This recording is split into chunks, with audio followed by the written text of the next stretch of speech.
ॐ नमो भगवते वासुदेवाय।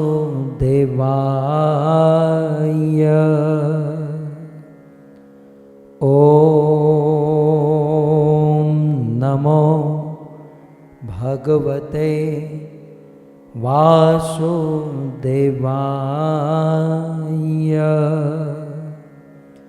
ॐ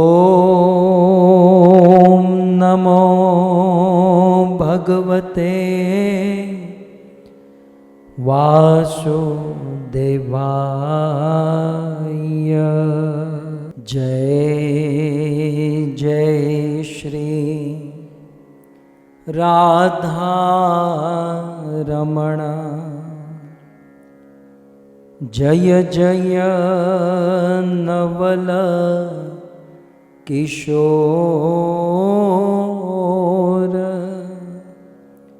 जय गोपी चित चोर प्रभो,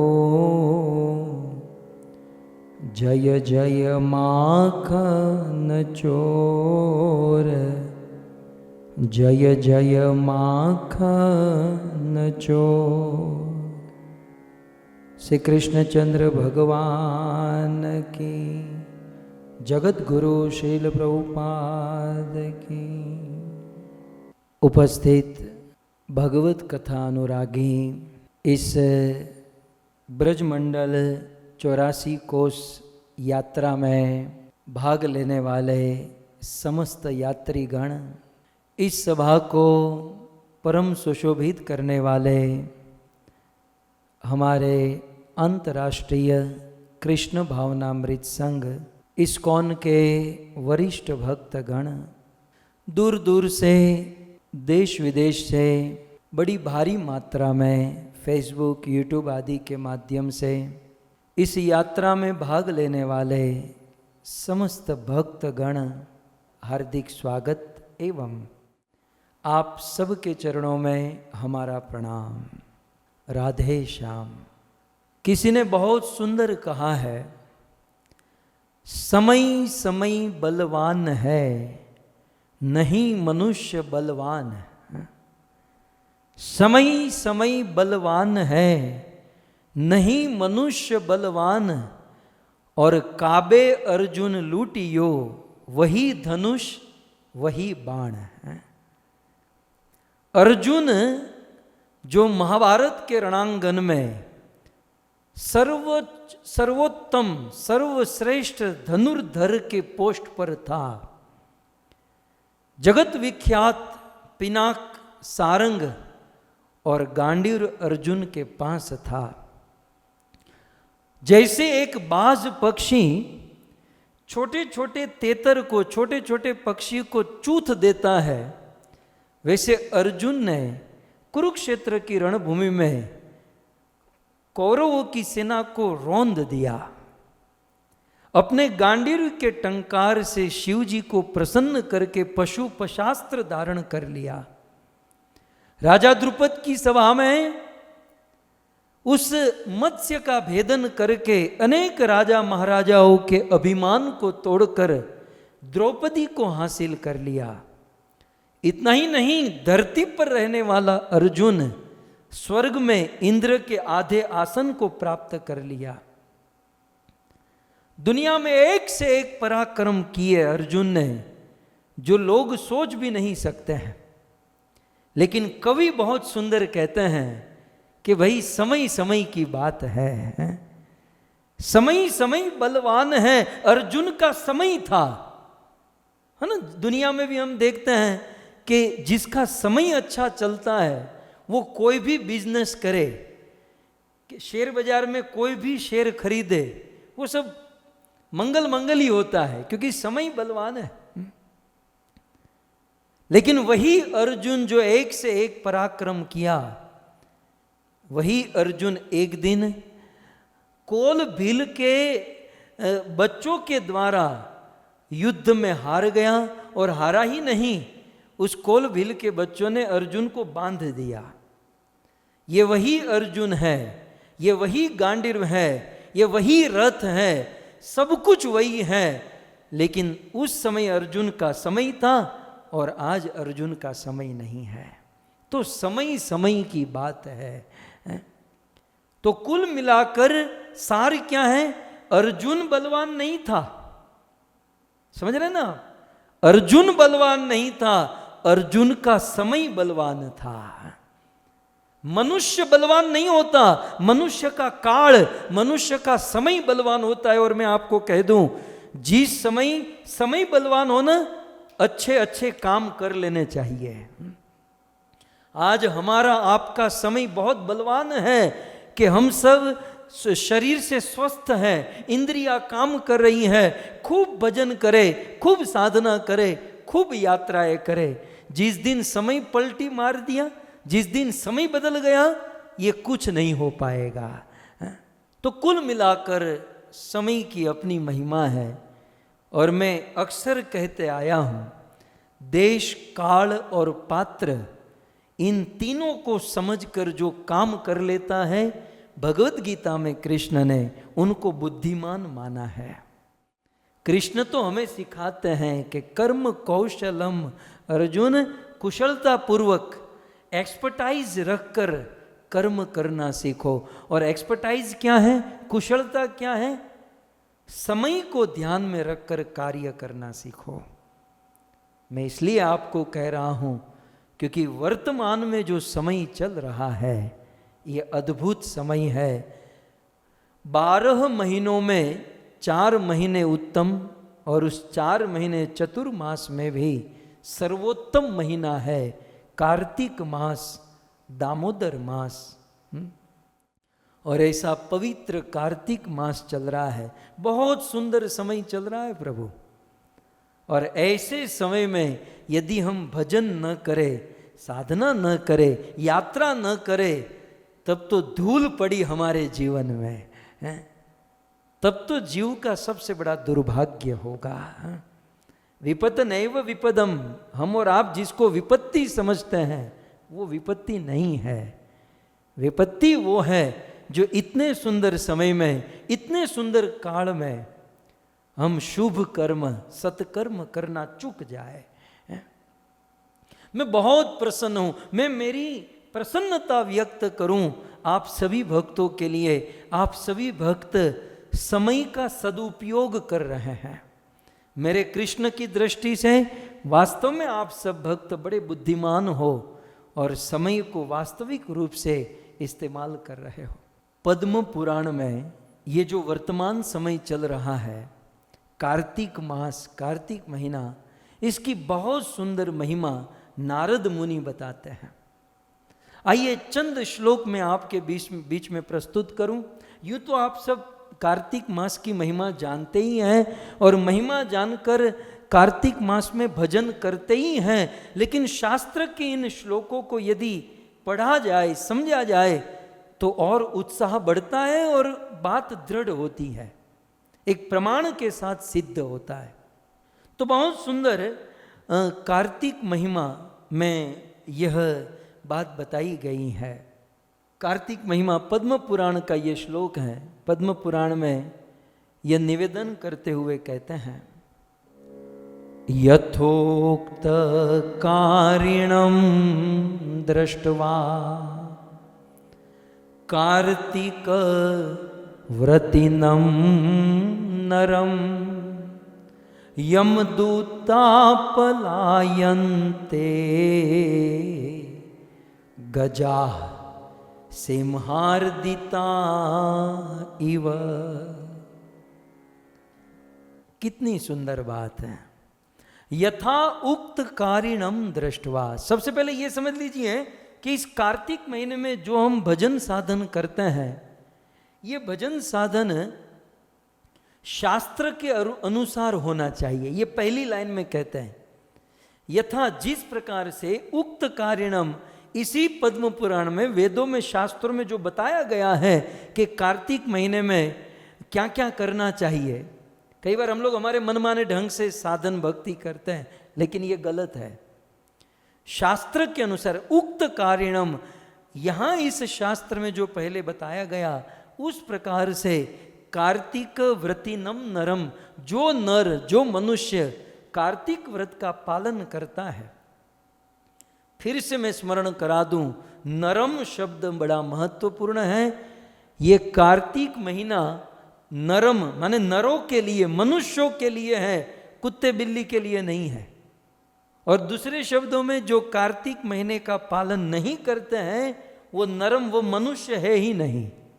वो फिर आप समझ लीजिए वो कौन है, हैं? लेकिन पद्म पुराण में व्यास मुनि लिखते हैं, नारद मुनि कहते हैं कार्तिक व्रतिनम नरम, जो नर जो मनुष्य कार्तिक मास में भजन साधन या ये परिक्रमा ये यात्रा करता है तो यमदूता पलायन्ते, ध्यान से सुनिएगा, कार्तिक महीने में भजन करने वाले व्यक्ति मृत्यु के समय यमदूत उनके पास कदाचित आ भी जाए तो कार्तिक महीने में यात्रा और भजन करने वाले भक्त से यमदूता पलायन्ते, यमदूता वैसे भाग जाते हैं जैसे गजा सिंहार दिता इव, जैसे सिंह की गर्जना सुनकर गजराज हाथी भाग जाते हैं।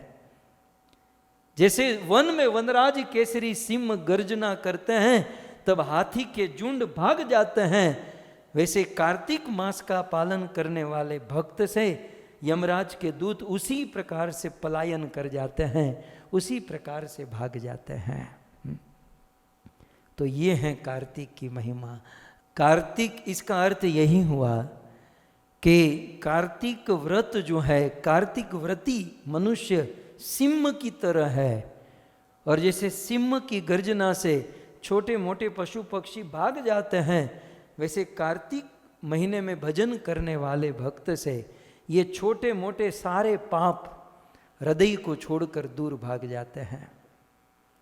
तो ये है कार्तिक व्रत की महिमा। और भी आगे कहते हैं अगले श्लोक में, वरम विष्णु व्रती ये को, पद्म पुराण में लिखा वरम विष्णु व्रती ये को, विष्णु व्रती, विष्णु व्रती माने कार्तिक व्रत करने वाला। तो विष्णु व्रती भगवान विष्णु का कार्तिक महीने में विष्णु का भजन करने वाले को विष्णु व्रती कहते हैं। सो वरम विष्णु व्रती एको, कार्तिक में कार्तिक महीने का एक बार कोई पालन करे, उस कार्तिक महीने का एक बार पालन करने से जो फल मिलता है वो फल न यज्ञ शत याचक, वह 100 यज्ञ करने से भी वो फल नहीं मिलता है। एक कार्तिक महीने में एक दिन भजन करो, वो 100 यज्ञ से भी उत्तम है। अब यज्ञ तो आप सब जानते ही हैं, यज्ञ करना ये हमारे बस की, वैसे तो कलयुग का साधन ही नहीं है, और कलयुग में कदाचित हम लोग यज्ञ करें भी ना, तो हम लोग जानते हैं कि भाई यज्ञ कैसे करते हैं, कैसा होता है, और करने के बाद भी आधे पौने घंटे में तो थक जाते हैं उस यज्ञ के ताप से, उनके धुएं से। परंतु एक दिन यदि कोई कार्तिक व्रत का पालन करे तो न यज्ञ शत याचक, 100 यज्ञ भी उसकी बराबरी नहीं कर सकते। क्यों क्यों, कारण क्या है? तो तीसरी लाइन में कहते हैं यज्ञ कृत आपनु यात स्वर्गे, क्योंकि यज्ञ करने वाला तो स्वर्ग तक जाएगा। अब देखो कितनी मेहनत, यज्ञ में पैसे खर्च करो, सारी सामग्री लाओ, और जो घी के लाडवा बनाकर खाना चाहिए वो घी यज्ञ की आहुति में डाल दो, ये तो खोट का धंधा हो गया। तो ये तो फिर भी इतनी मेहनत करने के बाद भी आदमी यज्ञ कृत आपनु यात स्वर्गे, यज्ञ करने वाला व्यक्ति स्वर्ग तक जाएगा और स्वर्ग में सुख पाएगा। लेकिन तेतम भूतवा स्वर्ग लोकम विशालम क्षिणे पुण्य मृत्यु लोकम विशंति, वो स्वर्ग छोड़कर एक ना एक दिन धरती पर आएगा। तो यज्ञ कृत आपनु यात स्वर्गे, यज्ञ करने वाला मात्र स्वर्ग तक जा सकता है, लेकिन कार्तिक व्रती वैकुंठम याति, लेकिन कार्तिक व्रत करने वाला वैकुंठ को प्राप्त कर लेता है, वैकुंठ प्राप्त करता है। कितना बड़ा सौभाग्य। शिल प्रभुपाद को बार बार धन्यवाद देने का मन होता है कि उन्होंने हमें जो ये मार्ग दिया और इस कार्तिक महीने में हम ये भजन और ऊपर से इस बार यात्रा कर रहे हैं तो वैकुंठम याति, वो वैकुंठ को प्राप्त करा देती हैं। दया आती है यज्ञ करने वालों के ऊपर, बेचारे कितना हा हा हु करते हैं, लेकिन फिर भी बेचारे स्वर्ग तक जाएंगे और हम लोग मौज मार रहे हैं। सब लोग अपने अपने कंफर्ट जोन में बैठकर, कुछ हीटर में बैठे, कुछ एसी में बैठे हैं, कुछ पत्नियों के साथ, कुछ बच्चों के साथ बैठकर बिल्कुल आनंद करते हुए, और रिजल्ट क्या है? वैकुंठम याति। और प्रमाण पद्म पुराण, इसमें और कितना क्लियर किया जाए। सो वैकुंठम या, लेकिन होता क्या है ना, कितना सरल साधन है, कितना सिंपल बात है, लेकिन आजकल के दुनिया वालों को सीधी बात राज नहीं आती है। आप सीधी सीधी बात बताओ तो पचता नहीं है। बोले जब तक सिर नीचे पांव ऊपर करके जब तक कुछ मेहनत नहीं करेंगे तब तक भगवान नहीं मिलेंगे। भगवान सीधे सीधे मिल जाएंगे। हरि का नाम लीजिए, हरि की कथा सुनिए, कार्तिक में यात्रा कीजिए, वैकुंठम याति। तो बहुत सुंदर यहाँ पर यज्ञकृत आपनुयात स्वर्गे, यज्ञ करने वाला तो स्वर्ग में, परंतु कार्तिक व्रति वैकुंठम याति ही। इतना ही नहीं, और आगे वेदव्यास मुनि लिखते हैं, भुक्ति मुक्ति प्रदानीह। इस संसार में, इस धरती पर, यानी क्षेत्राणि भूतले, यानी मानी जो जो जितने जितने क्षेत्र है भूतले, इस भूतल पर, इस धरती पर, बड़ी मजे की बात कर रहे हैं। तो यानी क्षेत्राणि भूतले, जितने भी क्षेत्र इस भूतल पर है, कौन से क्षेत्र? भुक्ति मुक्ति प्रदानी है, भुक्ति देने वाले और मुक्ति देने वाले, हमें भोग देने वाले, सुख सुविधा देने वाले या मुक्ति प्रदान करने वाले, जितने भी क्षेत्र इस धरती पर मौजूद हैं, उपस्थित हैं, वसंती तानी तद देह, ये सारे क्षेत्र अब आप गिन सकते हैं कि भुक्ति देने वाले कितने क्षेत्र हैं। इस दुनिया में ऐसी कौन सी जगह है जहाँ पर जाकर भुक्ति प्राप्त होती है, और ऐसी कितनी जगह है जहाँ पर मुक्ति प्राप्त होती है।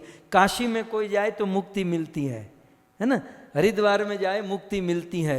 ये जितने भी पवित्र क्षेत्र है, ये सारे पवित्र क्षेत्र, तीसरी लाइन, वसंती, वसंती माने वास करते हैं, रहते हैं कहाँ? तानी देहे, उस व्यक्ति के शरीर में ये सारे तीर्थ वास करते हैं। किस व्यक्ति के शरीर में? तो चौथी लाइन में, कार्तिक व्रतकारिण, जो कार्तिक व्रत करता है, इस कार्तिक महीने में जो भजन करता है, हरि नाम हरि कथा और ये यात्रा करता है, उस भक्त के शरीर में सारे तीर्थ वास करते हैं।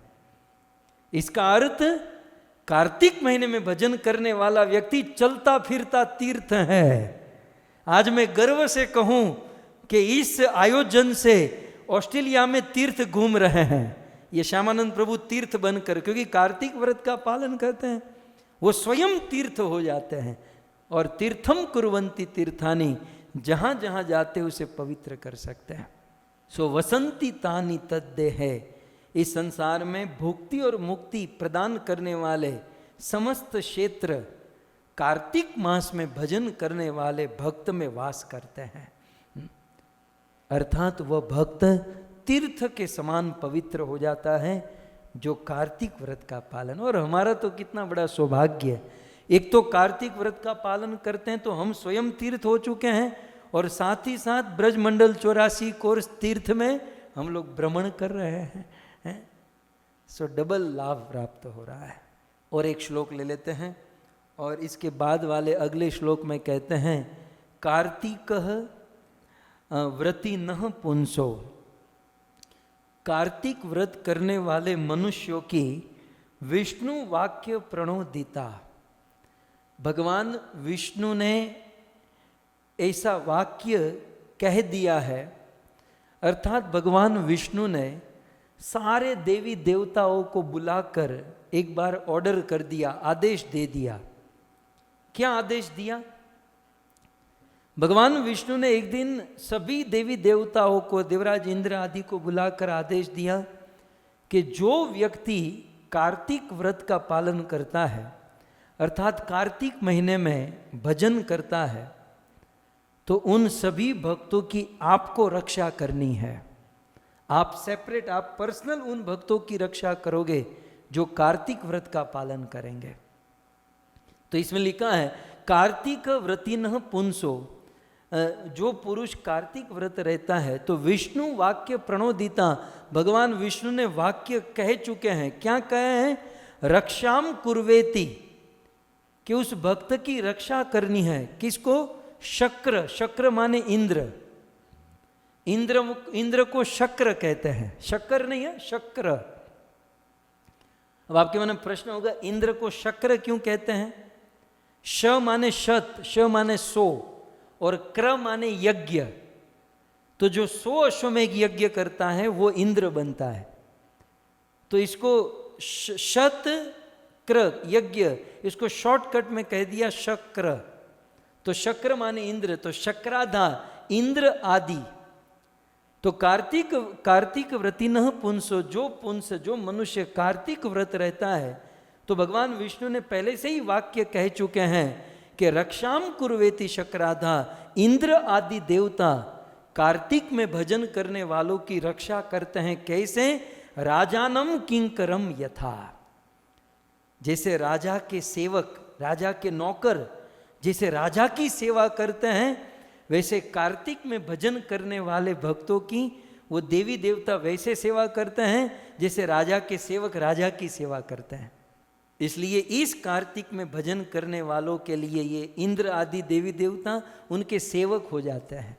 बस आपको बुलाने की देरी है, आप लोग बुलाते नहीं है, आपकी मानता है। बाकी आप आवाज करो तो इंद्र प्रकट हो जाए और आपकी सेवा के लिए उपस्थित हो जाए। सो कार्तिक व्रत पालन करने वाले के लिए इंद्र आदि उनकी सेवा करते हैं।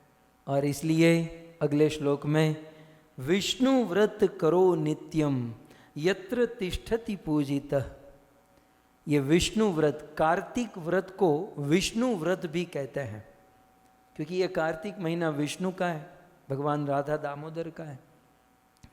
तो विष्णु व्रत करो नित्य यत्र तिष्ठति पूजितः, कार्तिक व्रत नित्य रूप से जहाँ पूजा इत्यादि होती है, जिस घर में जो भक्त इस कार्तिक महीने में भजन साधन या ये यात्रा करता है, तो यत्र तिष्ठति पूजित, जिस घर में भगवान की पूजा सेवा होती है, तत्र गृह, उसके घर पर भूत पिशाच आदि नैव तिष्ठति तत्र वै, उसके घर पर भूत पिशाच इस प्रकार का आसुरी साया कभी भी नहीं हो सकता है। जो व्यक्ति कार्तिक व्रत पालन करता है उस व्यक्ति के घर पर। यह है कार्तिक व्रत की महिमा। और बहुत कुछ शास्त्रों में लिखा है, असंख्य श्लोक हैं। अगले श्लोक में यहाँ कहते हैं कार्तिक व्रतिनः पुण्य यथोक्त व्रत कारिणः न समर्थो भवेत वक्तुम ब्रह्मापि चतुर्मुख।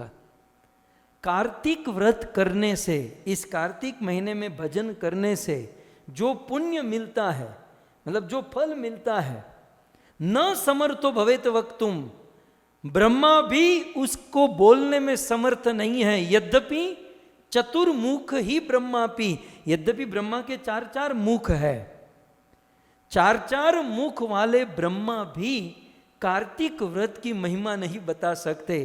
तो एक मुख वाला लाल गोविंद दास चाहे कितना भी प्रयास करे, ये कार्तिक की महिमा कैसे बता सकता है? लेकिन आप सब श्रद्धालु हैं, आप सब भगवान में, शास्त्र में विश्वास रखने वाले हैं, तो ये भक्तों, ये कार्तिक मास बड़ा पवित्र है और भजन करने के लिए बड़ा उपयुक्त समय है। समय समय बलवान है, नहीं मनुष्य बलवान, काबे अर्जुन लूटियो वही धनुष वही बाण।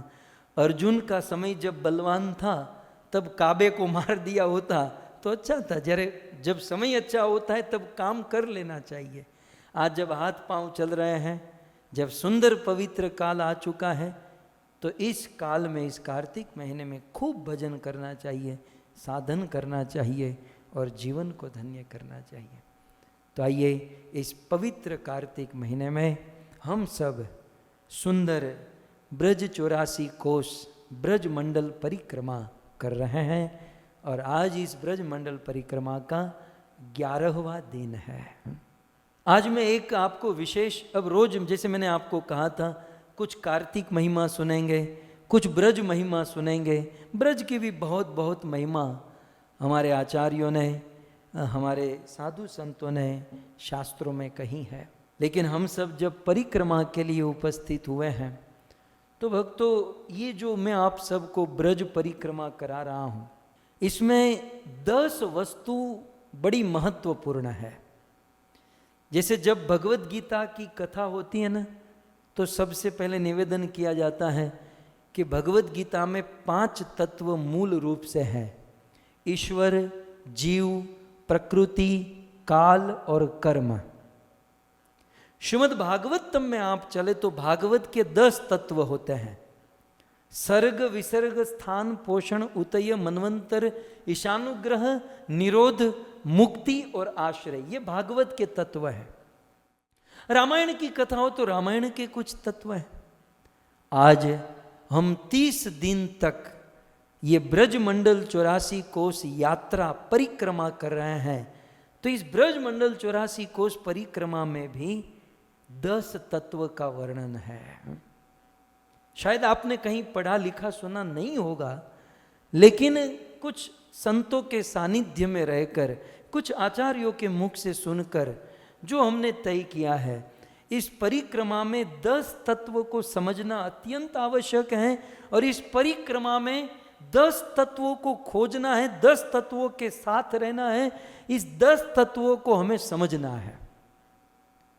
ठीक है, तो आप इसे नोट कीजिएगा। जब भी हम परिक्रमा करें, यात्रा करें, 10 तत्व। सबसे पहला तत्व इस ब्रज मंडल परिक्रमा में मैं प्रथम तत्व से आप सबको रोज प्रतिदिन, ये हमारी एक हमारा उद्देश्य होगा कि जो प्रथम तत्व है उनको समझाने का प्रयास, उनको समझने का प्रयास, उन्हीं के आजू बाजू में और उनको खोजने का प्रयास। प्रथम तत्व है व्रजेश। सबसे पहले आश्चर्य की बात कहूं कि ये सारे तत्व जो ना व्रज शब्द से ही है। व्रजेश, व्रज, व्रज, व्रज से ही होंगे, लेकिन सबसे पहला तत्व है व्रजेश। इसमें बहुत सारी बातें हैं कि मैं आपको ब्रह्म तत्व देना नहीं चाहता।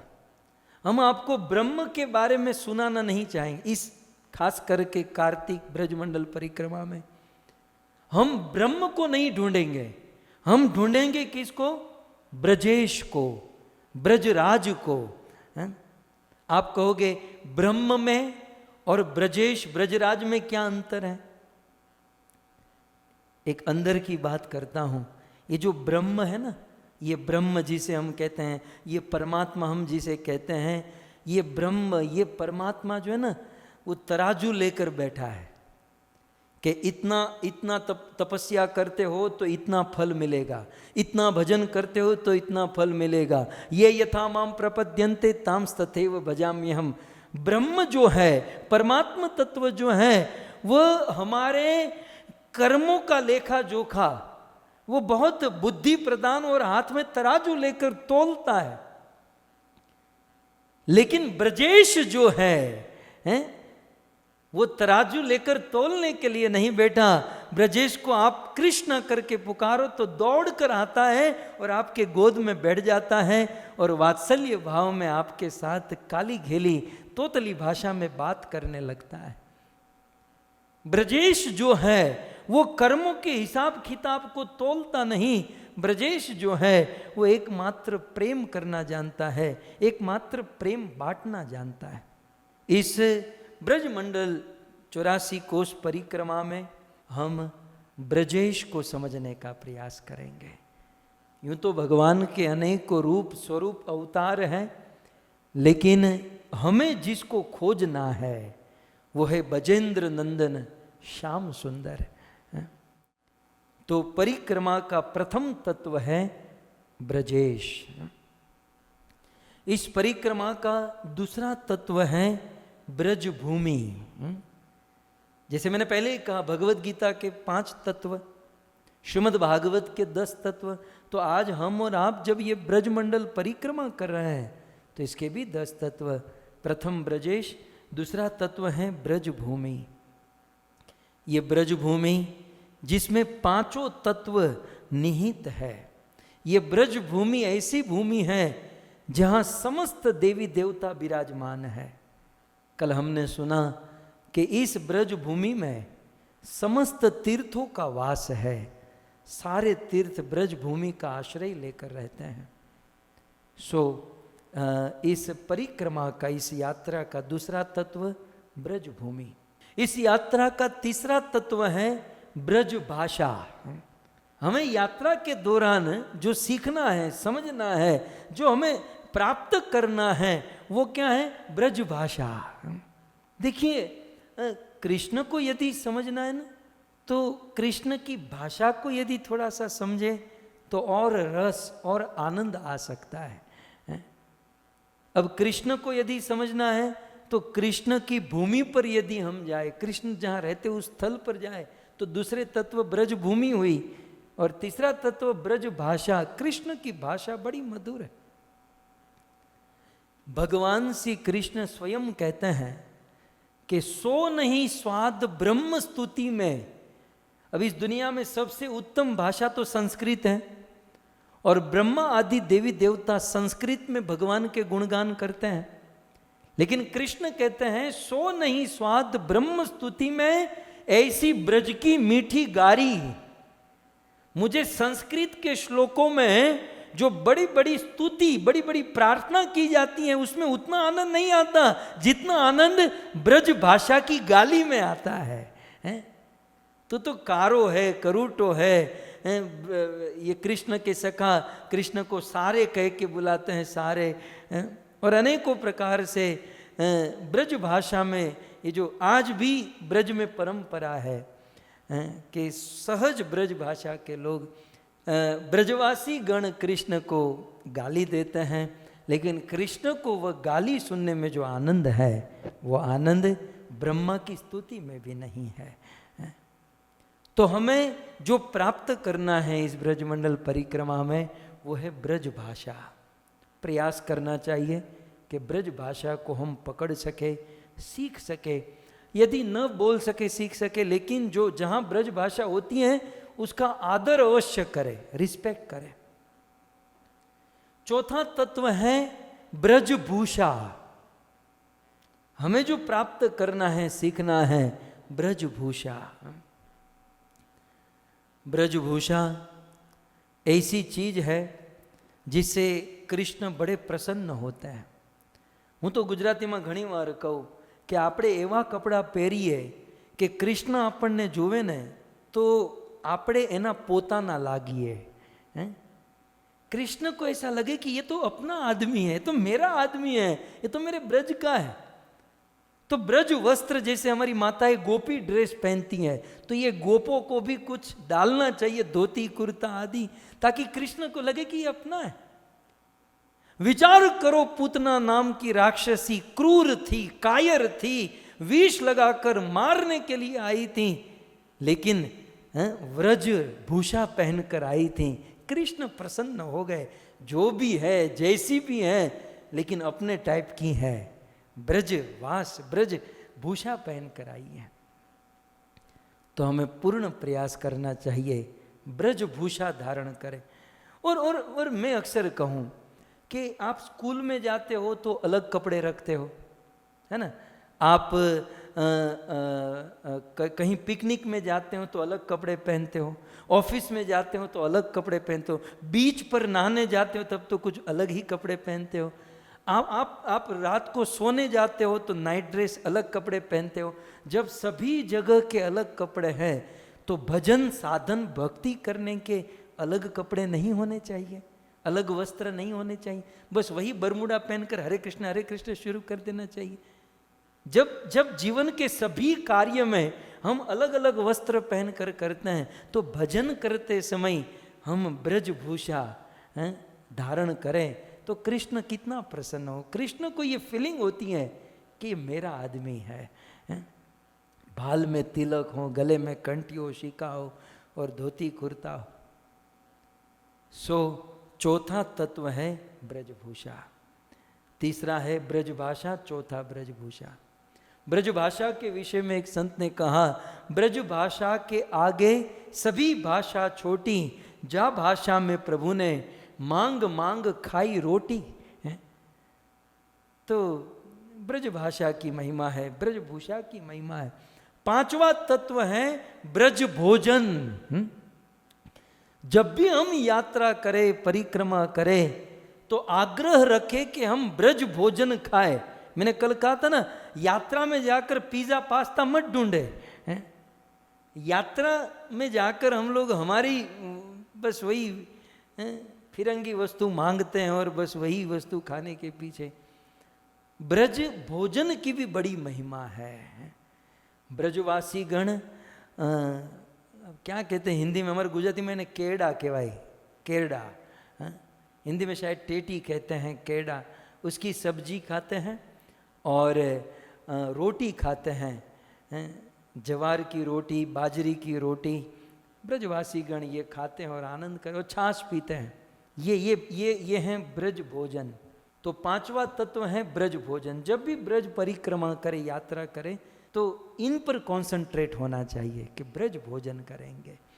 और उसमें भी यदि कोई ब्रजवासी अपने घर पर बुलाए या ब्रजवासी आपको भोजन कराए तो खूब भोजन करना चाहिए। लेकिन हाँ, हमारे अंदर वो लायकात, योग्यता नहीं है कि हम ब्रजवासियों से दान ले, लेकिन ब्रजवासियों से लेकर हमें उनके बदले में उनकी सेवा, उनका दान पुण्य कर देना चाहिए। लेकिन अवश्य उनके हाथों की रोटी खानी चाहिए, क्योंकि ब्रजवासी कृष्ण को अपना, ब्रजवासी हमारी तरह 16 माला नहीं करते हैं, वो हमारी तरह शोषा नहीं करते हैं, लेकिन ब्रजवासियों के रोम रोम में भगवान भरे हुए हैं। सो ब्रज की रोटी, ब्रज का भोजन। अब इस परिक्रमा में छठा तत्व है ब्रज रज है। ब्रज रज हमें इन 30 दिन की परिक्रमा में हम ब्रज रज पर चर्चा करेंगे। हम आपको जो प्रदान करने वाले वो ये चीज है, ये हमें खोजना है, ये प्राप्त करना है। अब ब्रज रज के विषय में क्या कहा जाए। अखिल ब्रह्मांड नायक, पूरे संसार का बादशाह, बड़े बड़े भोगों को त्याग करके ब्रज की माटी खाता है। सो श्रीमद् भागवत जी में कहा गया, वंदे रेणु व्रजस्त्रीणाम। हम कृष्ण को नहीं, कृष्ण के चरणों को नहीं, हम तो ब्रज की रज को प्रणाम करते हैं, जो रज कृष्ण ने बड़े भाव से, प्रेम से खाई है। एक बार मुक्ति कृष्ण के पास आकर कहती हैं, प्रभु आपकी आज्ञा से मैं पूरी दुनिया को मुक्ति देती हूं। अब जो लायक हैं, जो योग्य हैं, उन सबको मुक्ति देती हूं, लेकिन प्रभु मेरी मुक्ति कब होगी। मुक्ति कहे गोपाल से, मेरी मुक्ति बताए। हे गोपाल, हे कृष्ण, मेरी मुक्ति कब होगी। तब हमारे ब्रज में दुआ है, कृष्ण जवाब देते हैं, मुक्ति कहे गोपाल से, मेरी मुक्ति बताए। तब कृष्ण कहते हैं, ब्रज रज उड़े मस्तक पे, मुक्ति मुक्त हो जाए। जिस दिन ब्रज रज है मुक्ति, ब्रज रज तुम्हारे मस्तक पर उड़ेगी, उस दिन तुम्हारी भी मुक्ति हो जाएगी। तो जिस ब्रज रज में भगवान से कृष्ण लोटपोट होते हैं, जो ब्रज रज कृष्ण अपने मस्तक पर चढ़ाते हैं, ये ब्रज रज छठा तत्व है जिस पर हमें विचार करना है, जिसमें हमें रमण करना है। इस ब्रजमंडल परिक्रमा में 7वां तत्व है। भक्तों, ये सारी बातें शायद आपके लिए प्रथम बार होगी, लेकिन इसे नोट कर लीजिएगा, परिक्रमा के दौरान ये बहुत आपको काम आ सकता है। 7वां तत्व है व्रजा। ब्रजमंडल परिक्रमा हम कर रहे हैं तो हमें व्रजा। अब व्रजा के मैं 2 अर्थ करूं। व्रजा का एक अर्थ होता है यमुना। इस ब्रजमंडल 84 कोस में हमें यमुना का आश्रय करना है। और व्रजा का दूसरा अर्थ वृंदा देवी, क्योंकि वृंदा देवी ही ब्रज लीला में भगवान श्री कृष्ण की लीलाओं की योजना करती है।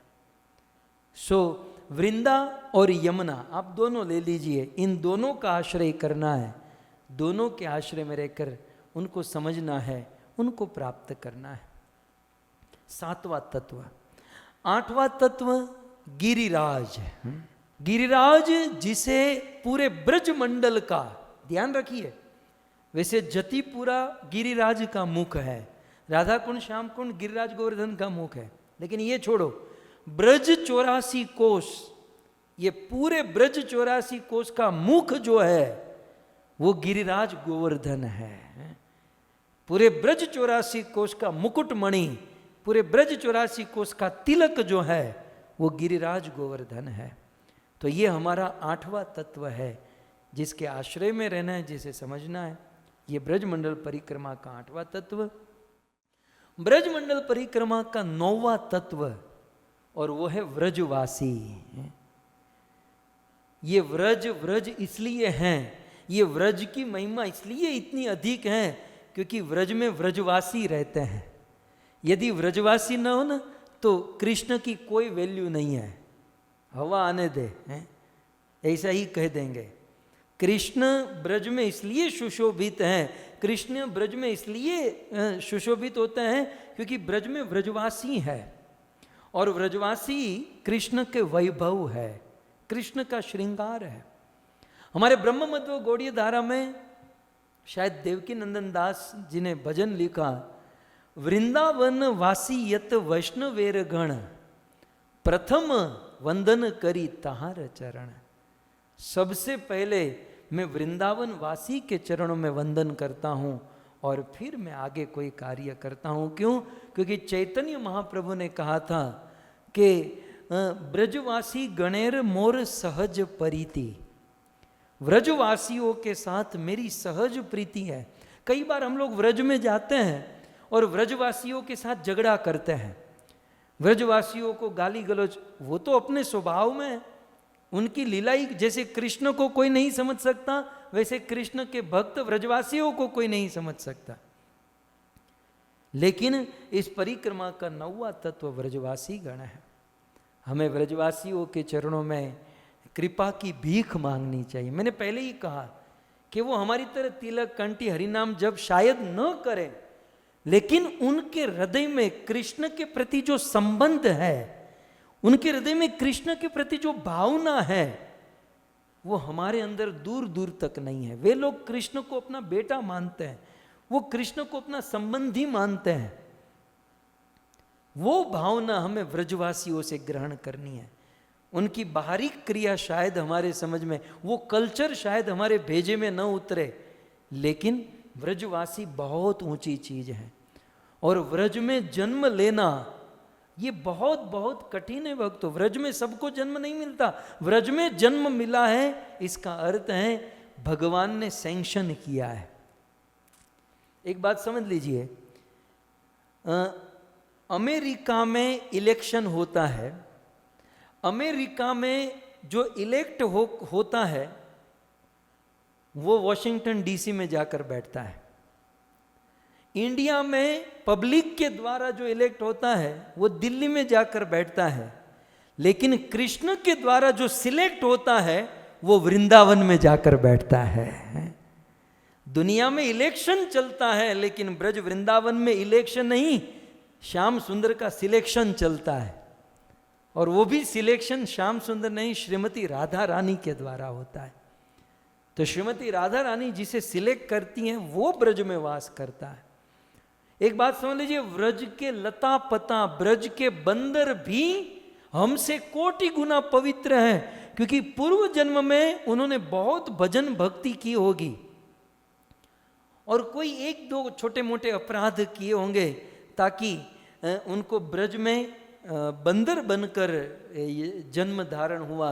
वे बंदर बनकर भी भगवान की सेवा पूजा और भक्ति करते हैं।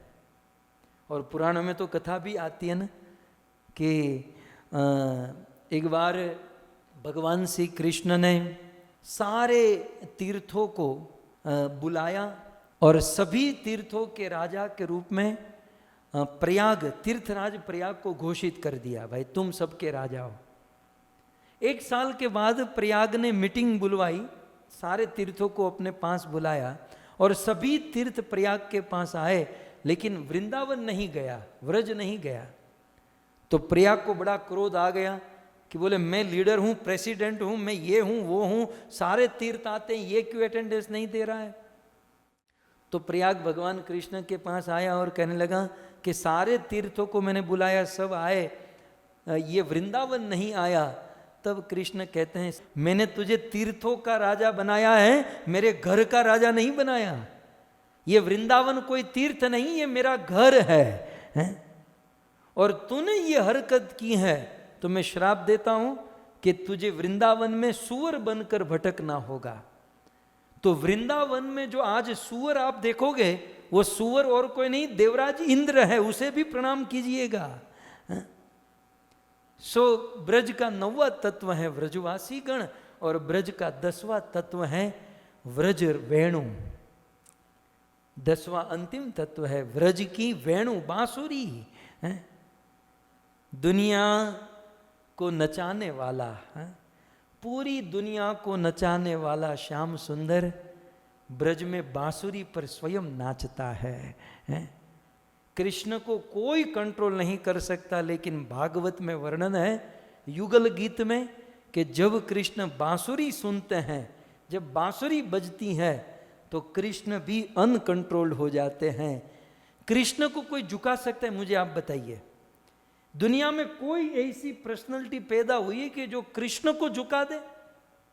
बड़े बड़े लोग कृष्ण को नहीं झुका सकते, लेकिन जब कृष्ण बांसुरी हाथ में पकड़ते ना, तो एक जगह से नहीं, कृष्ण 3 जगह से झुक जाते हैं। बाम बाहु कृत बाम कपोलो, युगल गीत। बांसुरी बजते ही कृष्ण 3 अंग से ऐसे टेढ़े हो जाते हैं, बांसुरी कृष्ण को झुका देती है। तो ये वेणु माधुरी, ये ब्रज की वेणु भी एक ब्रज तत्व है। तो इस प्रकार इस 30 दिन की हमारी यात्रा में 10 तत्वों के ऊपर खूब चर्चा होगी और इन 10 तत्वों को हम समझने का प्रयास करेंगे। आइए, आज यात्रा का 11वां दिन है और आज हमारा पड़ाव जो है, आप सबको याद होगा, आज हमारा पड़ाव बद्रीनाथ धाम में है। सो बद्रीनाथ धाम की आज हम यात्रा करेंगे। ये हैं बद्रीनाथ, ये हैं ब्रज का बद्रीनाथ, जिसे हमने आपको कल निवेदन किया था, इसे आदि बद्री कहा जाता है। तो ये आज की यात्रा का मैप मैं आपको दिखा दूं। ये जो गोल चक्रा है ना, मतलब गोल चक्र जो है, ये हमारा पड़ाव है। तो इस पड़ाव से हम आगे चलेंगे और ये पूरे बद्रीनाथ की इस प्रकार से गोल परिक्रमा करके हम वापस अपने स्थान पर आएंगे। सो हमारी यात्रा आज 11वें दिन में बद्रीनाथ में पधारी है।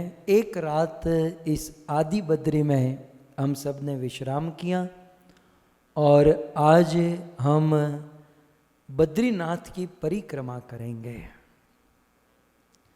ये बद्रीनाथ वही स्थान है जहाँ पर, अब मेरे लिए तो बहुत बड़ा स्थान है भाई, क्योंकि ये बद्रीनाथ ऐसा स्थान है जहाँ पर श्रीमद् भागवत का जन्म हुआ था।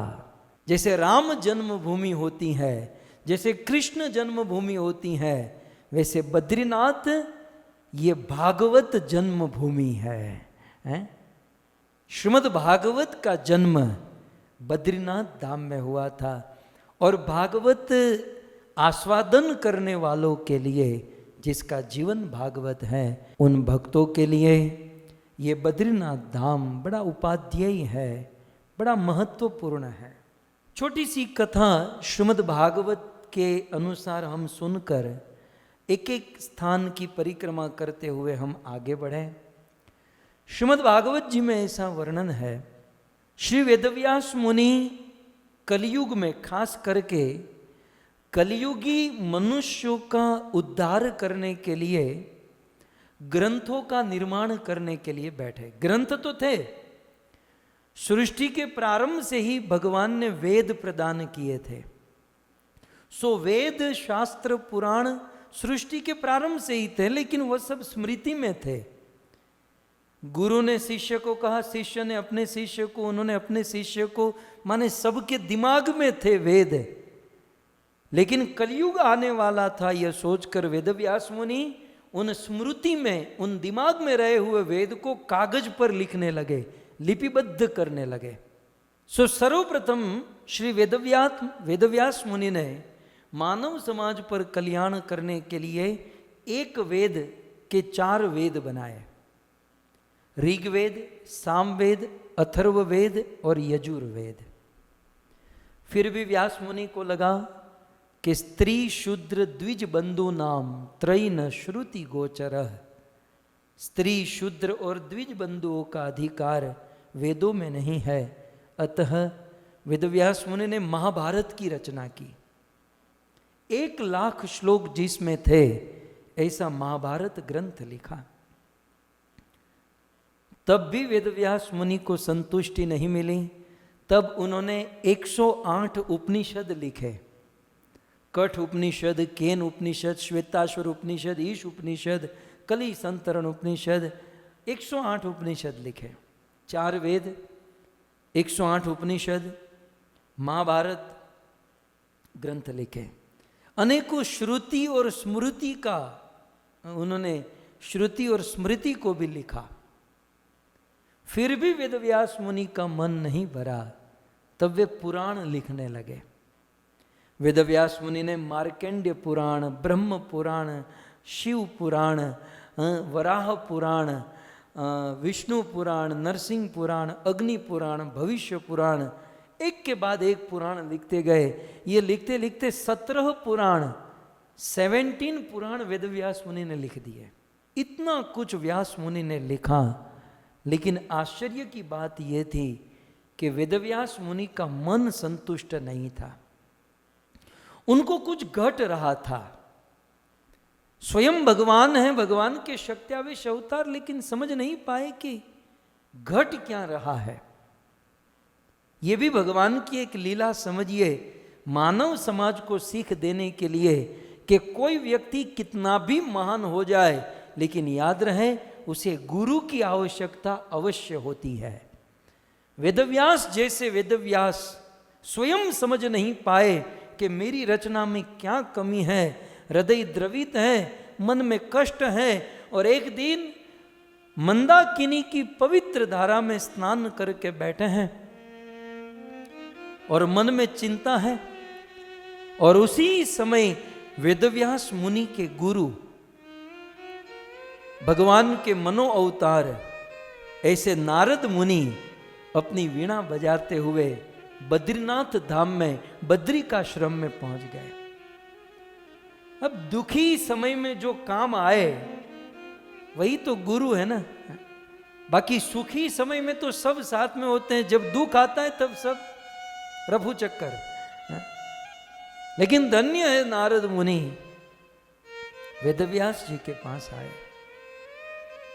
जैसे कई दिनों से रोगों से ग्रस्त एक रोगी किसी डॉक्टर को देखकर, वैद्य को देखकर अपना हाथ उस वैद्य के हाथों में सौंप देता है, ठीक उसी प्रकार नारद जैसे गुरु को देखकर वेदव्यास मुनि समर्पित हो गए। नारद जी ने पूछा, वेदव्यास जी सब कुशल मंगल, सब ठीक तो है? वेदव्यास मुनि कहते हैं, गुरुदेव सच कहें तो मैं स्वयं नहीं जानता हूं कि मैं कैसा हूं। के आमी केने आमार जार ताप त्रय और केमने हित है। मेरा हित कैसे होगा, ये मेरा कष्ट कैसे दूर होगा, ये मेरी कमी, ये क्या घट रहा है, मुझे समझ में नहीं आ रहा है। गुरुजी अब आप ही मुझे बताइए। दुनिया में कितनी भी ऊंची अवस्था में पहुंच जाए, गुरु की आवश्यकता तो अवश्य रहती है। हम और आप कभी कभी थोड़ा बहुत गीता भागवत सीख लेते हैं, हरिनाम लेने लगते हैं, गुरु को भूल जाते हैं और फिर संसार के मान प्रतिष्ठा में फंस जाते हैं और फिर ऐसे गिरते हैं कि कोई उठा नहीं सकता। गुरु का आश्रय कभी ना छोड़े। बहुत सुंदर महिमा। नारद मुनि ने वेदव्यास जी को बहुत सुंदर शिक्षा प्रदान की। वेदव्यास जी, आपने वेद लिखे, पुराण लिखे, उपनिषद लिखे, आपने क्या कुछ लिखा, लेकिन सच कहूं आपने आपको जो लिखना चाहिए वह तो आपने लिखा ही नहीं। आपने आत्म तत्व, परमात्म तत्व की बहुत बहुत बातें कही, लेकिन जो लिखना चाहिए वह कृष्ण कथा, भगवान श्री कृष्ण की शुद्ध विशुद्ध कथा तो आपने कही नहीं। एक बात समझ लीजिए वेदव्यास जी, इस दुनिया में कोई व्यक्ति कितनी भी अच्छी रचना करे, कोई व्यक्ति कितना भी अच्छा ग्रंथ लिखे, कथा कहे, उसमें अलंकार हो, व्याकरण हो, शब्द की रचना हो, सब कुछ सुंदर हो, लेकिन कृष्ण कथा न हो तो वह कौवे का तीर्थ माना जाता है। लेकिन वाक्य में त्रुटि है, व्याकरण में त्रुटि है, छंद अलंकार में त्रुटि है, लेकिन कृष्ण कथा है। तो बड़े बड़े साधु संत महात्मा ऐसे ग्रंथ में, ऐसी कथा में अवगाहन करते हैं। व्यास जी, भगवान श्री कृष्ण के शुद्ध विशुद्ध लीला कथा को जब तक नहीं लिखोगे, न तो आपका कल्याण होगा, न तो कलयुग के जीवों का कल्याण होगा। इसलिए वेदव्यास जी, आप कृष्ण कथा रचित भागवत की रचना करो, आप भागवत लिखो। श्री नारद मुनि वेदव्यास जी को यह ज्ञान देकर चले गए, और यहां शौनक जी ने सूत जी को कहा कि निर्गते नारदे सूत भगवान बादरायण कृतवान श्रुतवान तद अभिप्रेतम ततः किम करोत विभो। नारद मुनि के चले जाने के बाद वेदव्यास जी ने क्या किया, ये श्रीमद् भागवत के प्रथम स्कंद के 7वें अध्याय में यह प्रश्न किया गया, और फिर 2 श्लोक में आपको दिखाना चाहता हूं जहां पर बद्रीनाथ का जिक्र हुआ है। जब नारद मुनि चले गए तब सूत जी वर्णन करते हैं। सूत उवाच ब्रह्म नद्यां सरस्वत्याम् आश्रम पश्चिमे तटे शम्या प्रास इति प्रोक्त ऋषीणाम सत्रवर्धन। श्री सूत जी कहते हैं कि ब्रह्म नद्याम सरस्वत्याम, ब्रह्म नदी सरस्वती नदी के तट पर, कहाँ किस तट पर, तो पश्चिमी तट पर, सरस्वती ब्रह्म नदी के पश्चिमी तट पर एक आश्रम था, और उस आश्रम का नाम था शम्याप्राश। तो शम्याप्राश नाम का आश्रम था, और उस आश्रम में ऋषि नाम सत्रवर्धनम, बड़े बड़े ऋषियों का सत्र चलता था। अनेकों ऋषि मुनि उस आश्रम में आते थे और घंटों भर बैठते थे। तो पूछा ये आश्रम कहाँ था, तब सूत जी अगले श्लोक में कहते हैं तस्मीन स्व आश्रमे व्यासो। सबसे पहले ये शम्याप्राश नाम का जो आश्रम था, ये आश्रम वेदव्यास मुनि का था, और ये कहाँ था, बद्री षंड मंडिते, ये आश्रम बद्रीनाथ धाम में था। और आसीनो अपस्पृश्य प्रणिदध्यो मनः स्मयम्। सो इस बद्रीनाथ धाम में श्री वेदव्यास मुनि का आश्रम, वेदव्यास मुनि बैठे, और वेदव्यास मुनि ने सारे शिष्यों को छुट्टी दे दी और समाधि में स्थित हुए। श्रीमद् भागवत में यूं तो विस्तार से कथा है, लेकिन संक्षिप्त में कहूं तो भक्ति योग के द्वारा वेदव्यास मुनि को समाधि लग गई। भक्ति योगेन मनसी सम्यक प्रणिहिते मले, और अपश्यत पुरुषम पूर्णम मायाम च तद पाश्रयन। उस भक्ति योग के द्वारा समाधि लगी, और समाधि में राधा कृष्ण का दर्शन किया, और तत्पश्चात उन्होंने माया का दर्शन किया। और संसार की महामाया को वेदव्यास मुनि ने समाधि में बैठकर देखा, किस प्रकार से ये माया संसार के जीव को तड़पा तड़पा कर मारती है। इस माया से मुक्त होने का उपाय समाधि में बैठकर वेदव्यास मुनि ने ढूंढ लिया कि जब तक अनर्थ उपशमम साक्षात भक्ति योग अधोक्षज, अधोक्षज भगवान कृष्ण की भक्ति नहीं की जाएगी तब तक माया से मुक्त नहीं हुआ जाएगा। और भक्ति करने के लिए शास्त्र को पढ़ना और सुनना जरूरी है। तो लोकस्य जानतो विद्वाम चक्रे सात्वत संहिताम, संसार के जीवों के ऊपर कल्याण करने के लिए श्री वेदव्यास जी समाधि में, बद्रीनाथ धाम में समाधि में बैठे हैं और समाधि में बैठकर श्लोक के ऊपर श्लोक, श्लोक के ऊपर श्लोक बोलने लगे और गजानन गणपति महाराज उसे लिखने लगे। आज भी बद्रीनाथ धाम में गजानन गणपति महाराज और वेदव्यास जी की गुफा दोनों बाजू में है। और वेदव्यास जी बोलते गए, गणेश जी लिखते गए और बोलते बोलते 16,195 अनुष्टुप, शार्दुल विक्रीड, दीर्घ आदि छंद, 200 अर्ध श्लोक, 335 इति श्रीमद् भागवते और 1217 उवाच, ये कुल मिलाकर 18,000 श्लोक श्री वेदव्यास मुनि उच्चारण कर दिए और 5,96,000 शब्द श्री वेदव्यास मुनि ने उच्चारण किए, गजानन गणपति महाराज ने लिख दिए। और ये सारी घटना श्री बद्रीनाथ धाम में घट गई। सो ये बद्रीनाथ धाम श्रीमद् भागवत का प्राकट्य स्थल है। यहाँ पर श्री वेदव्यास मुनि ने भागवत को प्रकट किया था। सो ये है बद्रीनाथ धाम की कथा। अब आइए, बद्रीनाथ धाम में भगवान नर और नारायण उपस्थित है, इसके दो कारण है। एक कारण तो कल आपने सुना कि सहस्त्र कवच असुर को मारने के लिए भगवान नर नारायण प्रकट हुए और उन्होंने जो लीला की और फिर तपस्या की, ये आप सब जानते हैं। आज और एक कारण मैं आपको बताऊं। एक समय की बात है, भगवान नारायण वैकुंठ में शेषनाग के ऊपर सोए हुए हैं और लक्ष्मी जी चरण दबा रही हैं।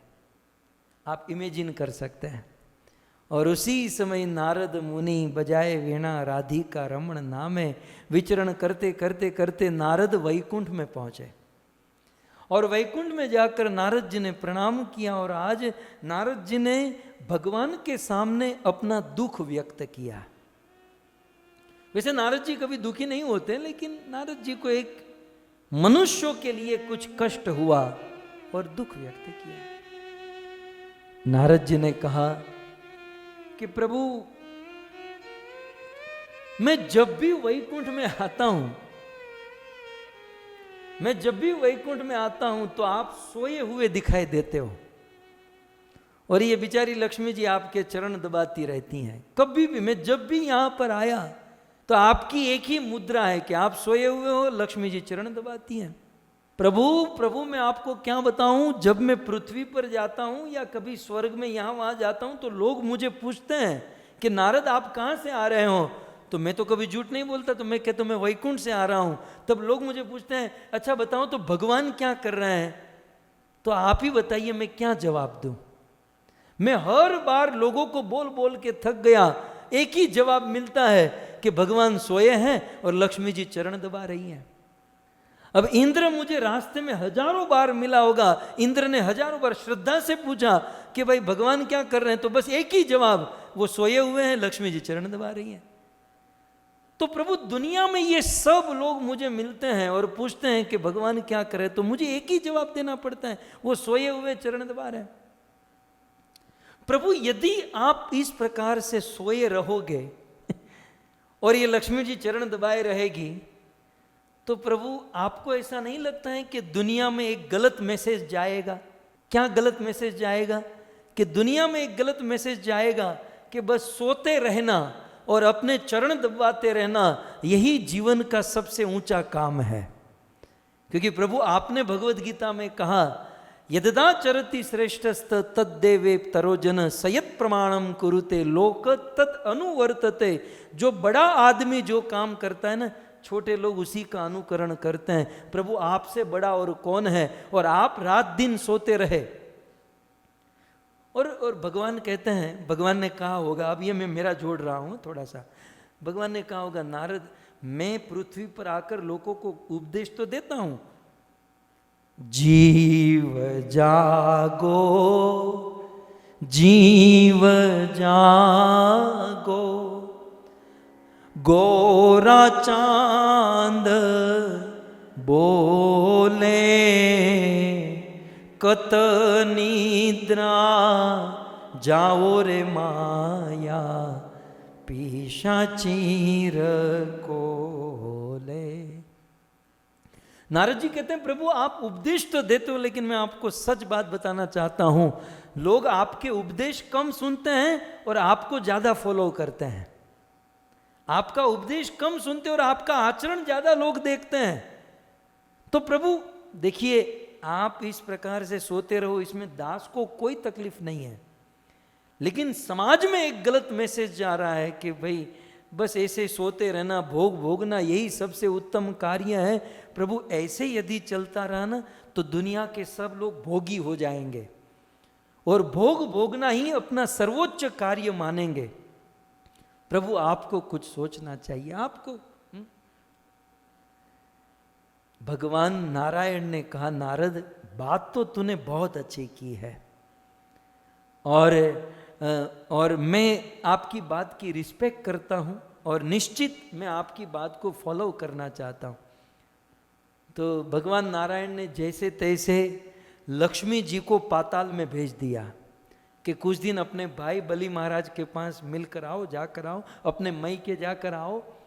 तो लक्ष्मी जी चली गई और यहाँ भगवान नारायण ने नारद को कहा, नारद अब तू कहता था ना कि थोड़ा सा तपस्या कर लो, तप कर लो, अब मैं तपस्या करूंगा। लोग मेरे ये सोना और चरण दबाने को फॉलो कर रहे ना, अब जब मैं तपस्या करूंगा तो दुनिया के मनुष्य भी तपस्या करेंगे। अब मुझे फॉलो ही करना है तो अब मैं ऐसी तपस्या करूंगा, साले सब लोग तप करेंगे। यदि मुझे ही फॉलो करना चाहते हैं तो मैं अब तपस्या करूंगा। नारद बताओ, तपस्या करने के लिए सबसे उत्तम स्थान कौन सा है? अब जैसे कल आपने सुना नारद जी सब घूमते घूमते आए, कहा प्रभु तपस्या करने के लिए बेस्ट ऑफ द बेस्ट स्थान जो है वो बद्रीनाथ धाम है। सो भगवान नारायण बद्रीनाथ धाम में पधारे। लेकिन भगवान नारायण बद्रीनाथ धाम में आए तो उन्होंने देखा बद्रीनाथ धाम में एक तपस्या कुंड है जिसे तप्त कुंड भी कहते हैं, और वहां पर शिव और पार्वती पहले से तपस्या कर रहे हैं। और भगवान नारायण ने यह भी देखा कि ये दोनों इस तप्त कुंड में, तपस्या कुंड में स्नान करते हैं और स्नान करके तपस्या करते हैं। हमारे ब्रज में भी कल आपने देखा ना, मैं आपको मैप में दिखा दूं, हमारे ब्रज में भी वह तपस्या कुंड है। ये हमने जो आज रात को जो विश्राम किया है वो तपस्या कुंड के तट पर ही हमारा आज का विश्राम है। तो ये तपस्या कुंड है। आइए, गोविंद टीवी तपस्या कुंड पहुंच चुका है, हम तपस्या कुंड का दर्शन कर लेते हैं। जिस तपस्या कुंड में शिव और पार्वती भी स्नान करते थे, ये वह तपस्या कुंड है।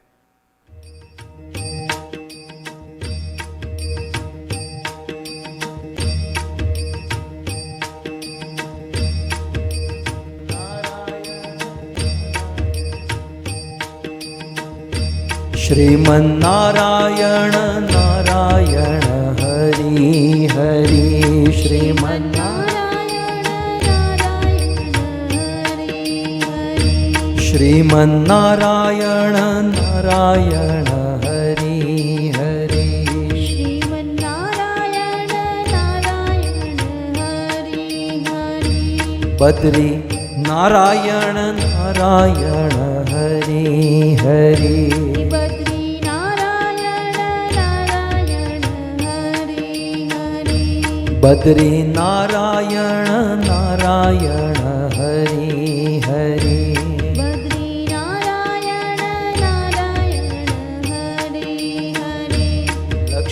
नारायण नारायण हरे हरे। लक्ष्मी नारायण नारायण हरे हरे। लक्ष्मी नारायण नारायण हरे हरे। लक्ष्मी नारायण नारायण हरे हरे।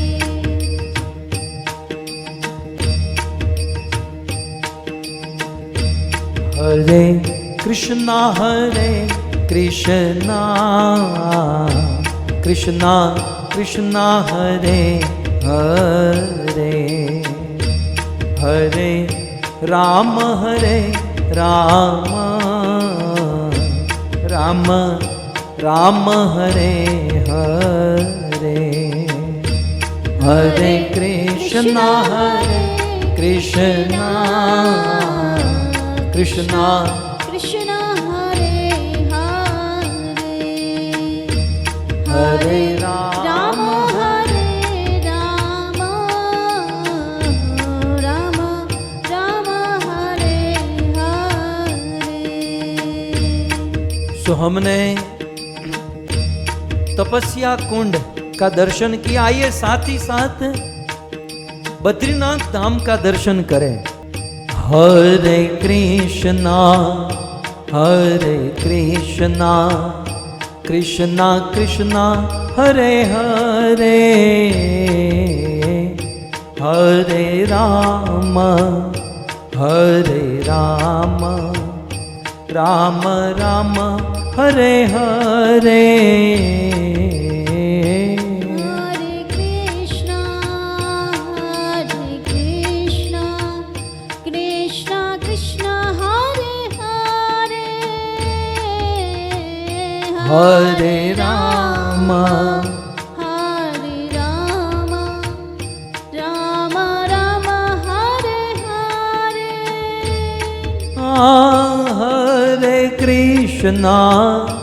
हरे कृष्णा कृष्णा कृष्णा हरे हरे। हरे राम राम राम हरे हरे। हरे कृष्णा श्री नर नारायण भगवान की, श्री बद्री नारायण भगवान की, गजानन गणपति महाराज की। हरे कृष्णा कृष्णा कृष्णा हरे हरे। हरे राम राम राम हरे हरे। हरे कृष्णा कृष्णा कृष्णा हरे हरे। हरे राम राम राम हरे हरे। सो इस प्रकार से बद्रीनाथ धाम और तपस्या कुंड, तप्त कुंड का हमने दर्शन किया। तो मैं जो कह रहा था कि भगवान नारायण लक्ष्मी देवी को भेज दिए पाताल में और स्वयं आ गए इस बद्रीनाथ धाम में। देखा कि शिव और पार्वती पहले से यहाँ पर तपस्या कर रहे हैं, ये तप्त कुंड में स्नान कर रहे हैं। तब भगवान ने एक लीला रची।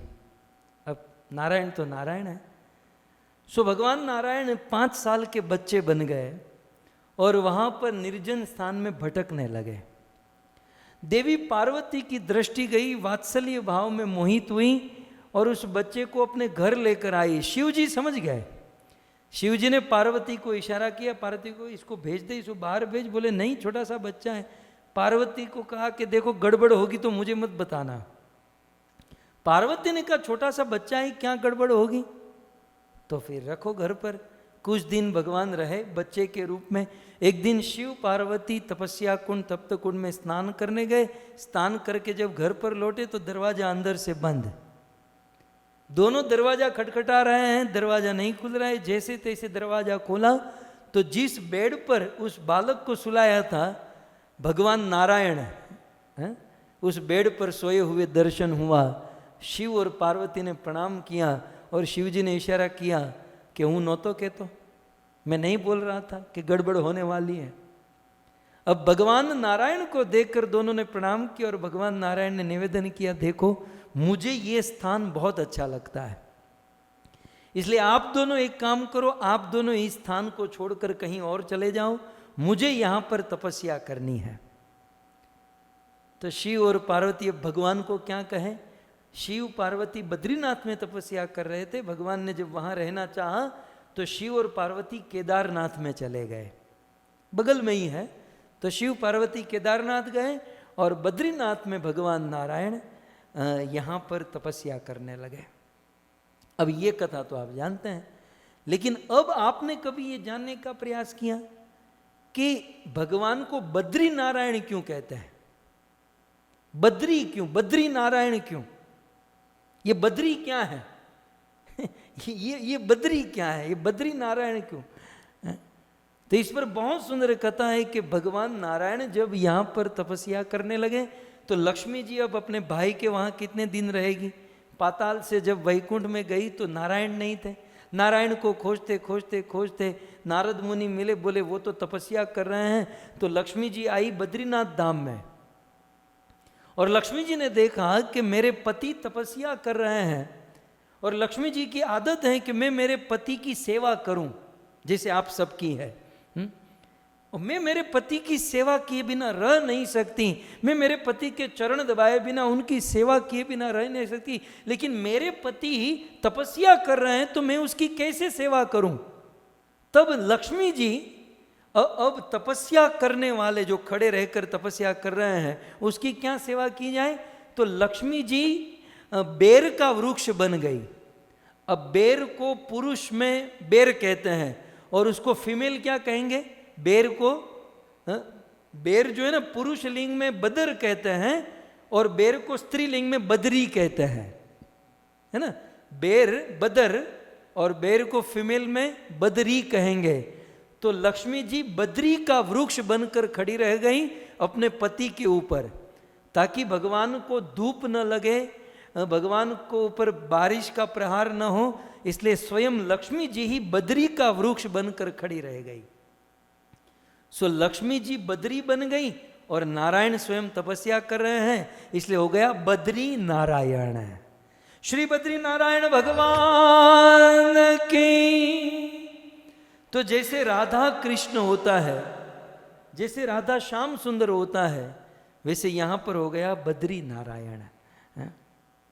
सो इस प्रकार से बद्री नारायण वहां पर खड़े रह गए और तपस्या करने लगे और पावन पवित्र भूमि हो गई। ये हो गई सतयुग की बात। अब जब द्वापर युग आया और नंद महाराज ब्रज में रहते थे, सो नंद महाराज का विवाह हुआ, बहुत दिन बीता, परंतु कोई संतान नहीं हो रही थी। इसलिए नंद महाराज के घर पर भगवान नारायण का विग्रह हुआ करता था। सो नंद महाराज ने मन्नत रखी कि मेरे घर पर यदि बालक का जन्म होगा तो मैं बद्रीनाथ में जाकर यात्रा, भगवान का दर्शन मैं भी करूंगा, मेरे बच्चे को भी ले जाऊंगा और मैं मेरे पूरे समाज को ले जाऊंगा। मन्नत होती है ना।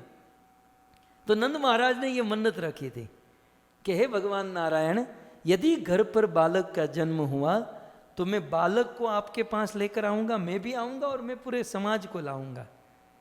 और कुछ ही समय में नंद के घर पर आनंद भयो, कृष्ण का जन्म हुआ।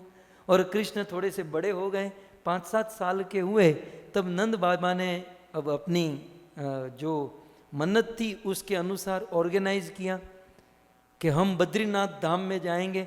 अब आज जब बद्रीनाथ में जाना इतना रिस्क है, आज के इतनी टेक्नोलॉजी है, इतनी सरकार मेहनत की हुई है, आज जब बद्रीनाथ धाम में इतना रिस्क है तो उन दिनों तो कितना रिस्क होगा।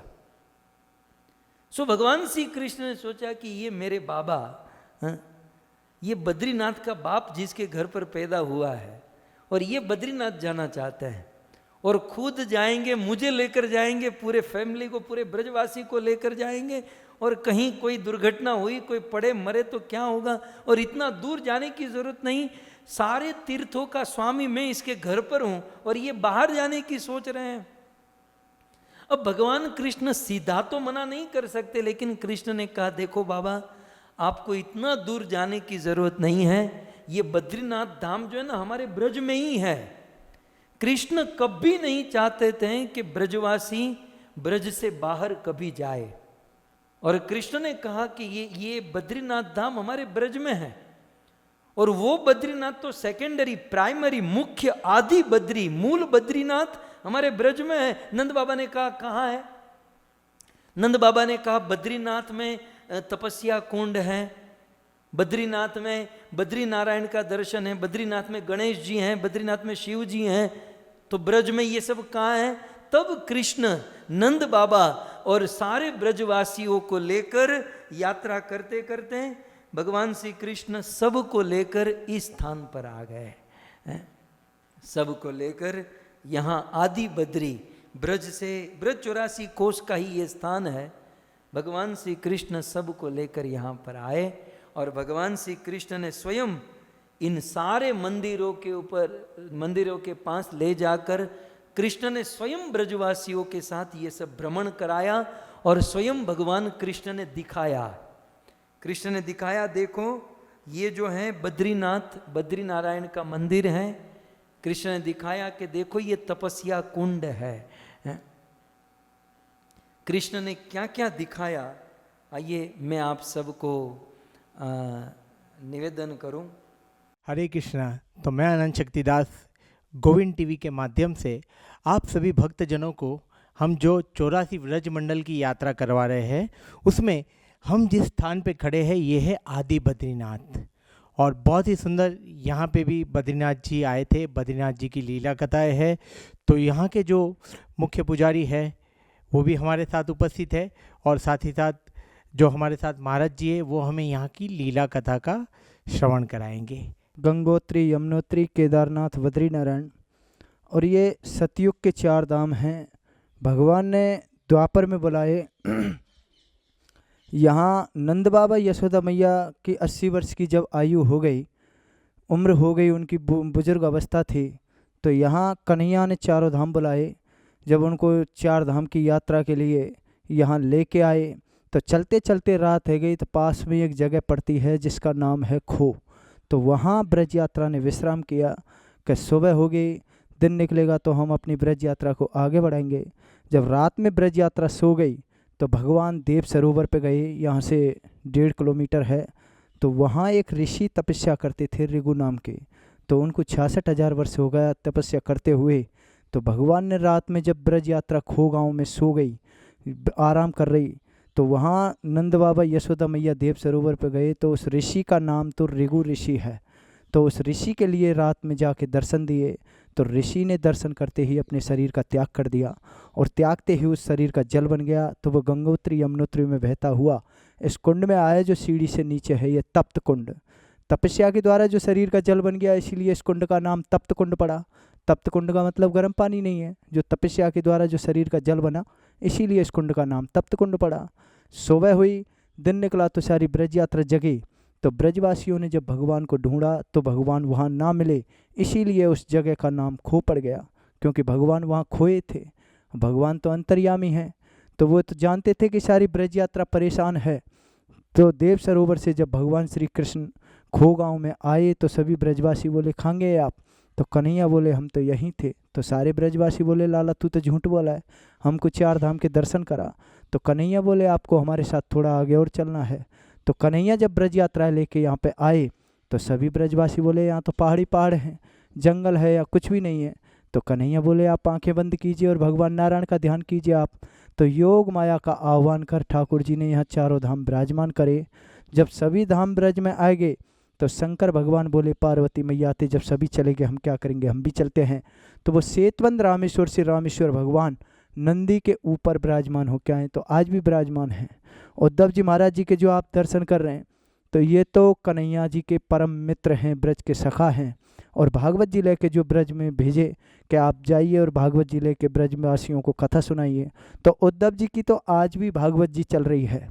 बीच में बैठे हैं बद्री नारायण, तो बद्री माने तो झाड़ी का पेड़ है जो झरबेरिया बोलते हैं जिसको। तो भगवान नारायण जब ध्यान पे बैठे, तपस्या पे बैठे, तो लक्ष्मी मैया आई और कोई सेवा तो बनी नहीं, तो उन्होंने तो भगवान नारायण की पेड़ बन के छाया की। इसीलिए भगवान का जब ध्यान पूरा हुआ तो उन्होंने देखा ये तो लक्ष्मी है, तब भगवान बोले कि हमारे नाम से पहले अब आपका नाम आएगा। इसलिए बोलते हैं जैसे लक्ष्मी नारायण, सीताराम, राधा कृष्ण, बद्री नारायण। नर भगवान अर्जुन हैं जिनकी 4 भुजा हैं, उनके पास में आदि गणेश जी महाराज, तो ये तो भगवान नारायण के अवतार हैं जिनके सीधे हाथ की तरफ सूंड है, राइट हैंड की तरफ।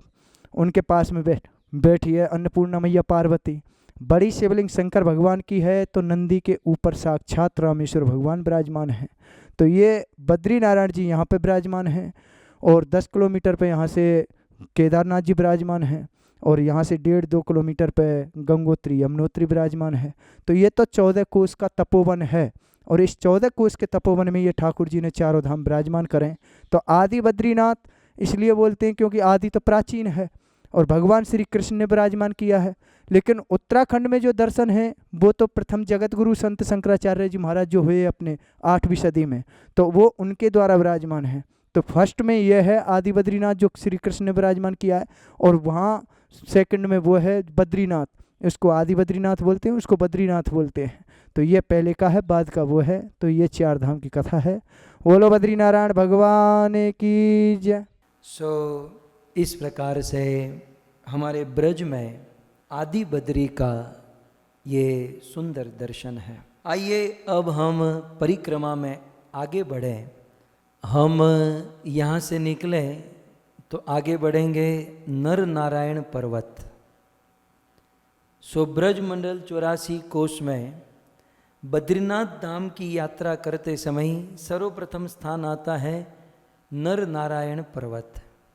ये नर नारायण पर्वत जो है ऊंची चढ़ान पर है, यहाँ पर जाने के लिए बहुत ऊपर चढ़ना होता है।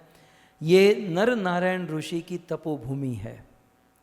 यहाँ पर ये नारायण पर्वत है, और इसके सामने ही आप देखोगे ये नर पर्वत है। नर और नारायण ये दोनों भिन्न भिन्न पर्वत पर खड़े हैं। एक का नर पर्वत, एक है नारायण पर्वत। फिर नारायण पर्वत से हम आगे बढ़ें, धीरे धीरे चलते चलते तो एक और स्थान आता है।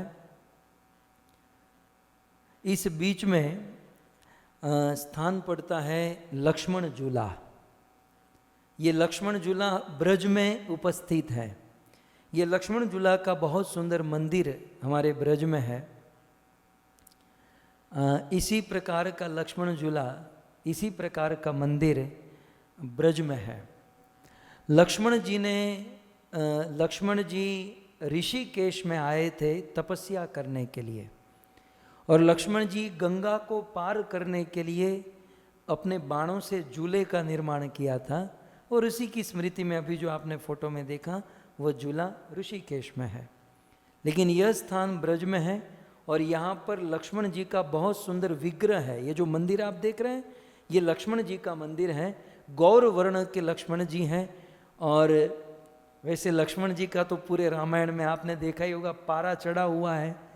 लेकिन ब्रज में एक ऐसा मंदिर है जिसमें लक्ष्मण जी हंसते हुए, मुस्कुराते हुए दर्शन प्रदान करते हैं। ये ऋषिकेश और लक्ष्मण जी का ये सुंदर मंदिर, और लक्ष्मण जी के मंदिर के बिल्कुल ठीक पीछे त्रिवेणी संगम है। ये ब्रज में त्रिवेणी संगम है, जहाँ गंगा, यमुना, सरस्वती, तीर्थराज प्रयाग में जाकर स्नान करके जो फल मिलता है वही फल ब्रज में त्रिवेणी संगम में स्नान करके मिलता है। इस त्रिवेणी संगम के पीछे हम देखेंगे त्रिकुट पर्वत है। त्रिकुट पर्वत ये वही पर्वत है जहाँ पर गजेंद्र फंसा था, और इसी त्रिकुट पर्वत की तलेटी में भगवान विष्णु ने, अब देखो ये त्रिकुट पर्वत ब्रज में है, तो इसी त्रिकुट पर्वत की तलेटी में भगवान ने हरि अवतार धारण करके गजेंद्र की रक्षा की थी। त्रिकुट पर्वत के पीछे गंधमादन पर्वत है, आप देख सकते हैं। त्रिकुट पर्वत के पीछे गंधमादन पर्वत है। सो ये गंधमादन पर्वत पर ऋषि मुनियों ने खूब सुंदर तपस्या की थी।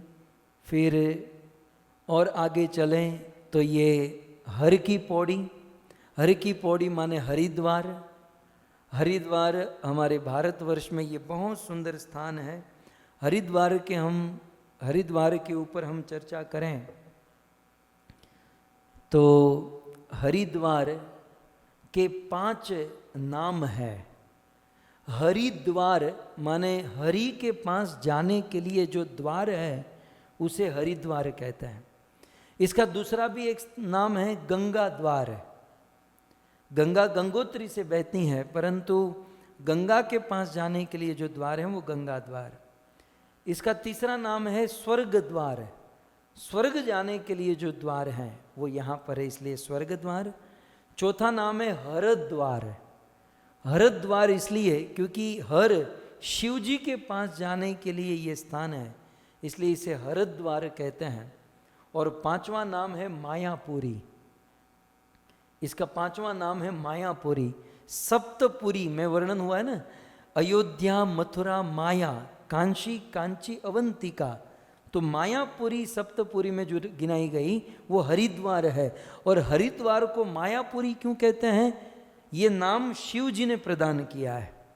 देवादिदेव महादेव ने जब इसी हरिद्वार में कनखल में दक्ष प्रजापति का यज्ञ हो रहा था और वहाँ पर शिव जी का अपमान किया गया, देवी सती ने अपना देह त्याग किया और वीरभद्र आया और पूरे यज्ञ को तहस नहस कर दिया। और फिर शिव जी वहाँ पर आए और शिव जी ने कहा कि ये सब भगवान की माया है, ये सब हरि की माया है, इसलिए उस स्थान का नाम हुआ मायापुरी। सो हरिद्वार को मायापुरी भी कहते हैं। ये हरिद्वार बड़ा पवित्र स्थान है। इस हरिद्वार में, ये हरिद्वार वही स्थान है जहाँ पर ब्रह्मा, सप्तर्षि, रुचिक ऋषि, दत्तात्रेय, श्वेत केतु, राजा भर्तहरि जैसे महानुभावों ने तप किया था। इसी हरिद्वार में गंगा के तट पर सप्तर्षियों ने तप किया, इसलिए यहाँ पर सप्तर्षि घाट है। और कई वर्षों तक हमारी इस घाट पर भागवत कथाएं होती रही। वशिष्ठ जी यहाँ पर आए, मरीचि आए, पुलत्स्य आए, पुलह आए, अंगिरा आए, अत्रि आए, कृतु ऋषि आए, इन सब ने इसी हरिद्वार में तप किया। हरिद्वार की महिमा, राजा प्रतीप ने यहाँ हरिद्वार में गंगा को पुत्र वधू के रूप में स्वीकार किया था।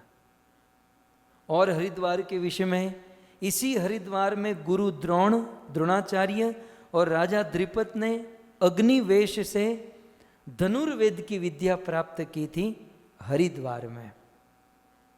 हरिद्वार की महिमा, उलूपी ने यहाँ हरिद्वार से अर्जुन को पाताल लोक में लेकर गए थे। अर्जुन जब पाताल में गए तो उलूपी के साथ इसी हरिद्वार से गए थे। और रावण का वध करने के बाद भगवान रामचंद्र हरिद्वार में आकर तपस्या किए थे और इसी की स्मृति में राम झूला हम लोग देखते हैं। तो भगवान रामचंद्र ने हरिद्वार में तप किया था। यहाँ पर अश्विनी कुमार और सनत कुमार ने सिद्धि प्राप्त की थी, वो यही हरिद्वार क्षेत्र है। इतना ही नहीं, धृतराष्ट्र, गांधारी, विदुर जैसे भक्त इसी हरिद्वार में आए और भगवान का भजन किए, ईश्वर को प्राप्त किए।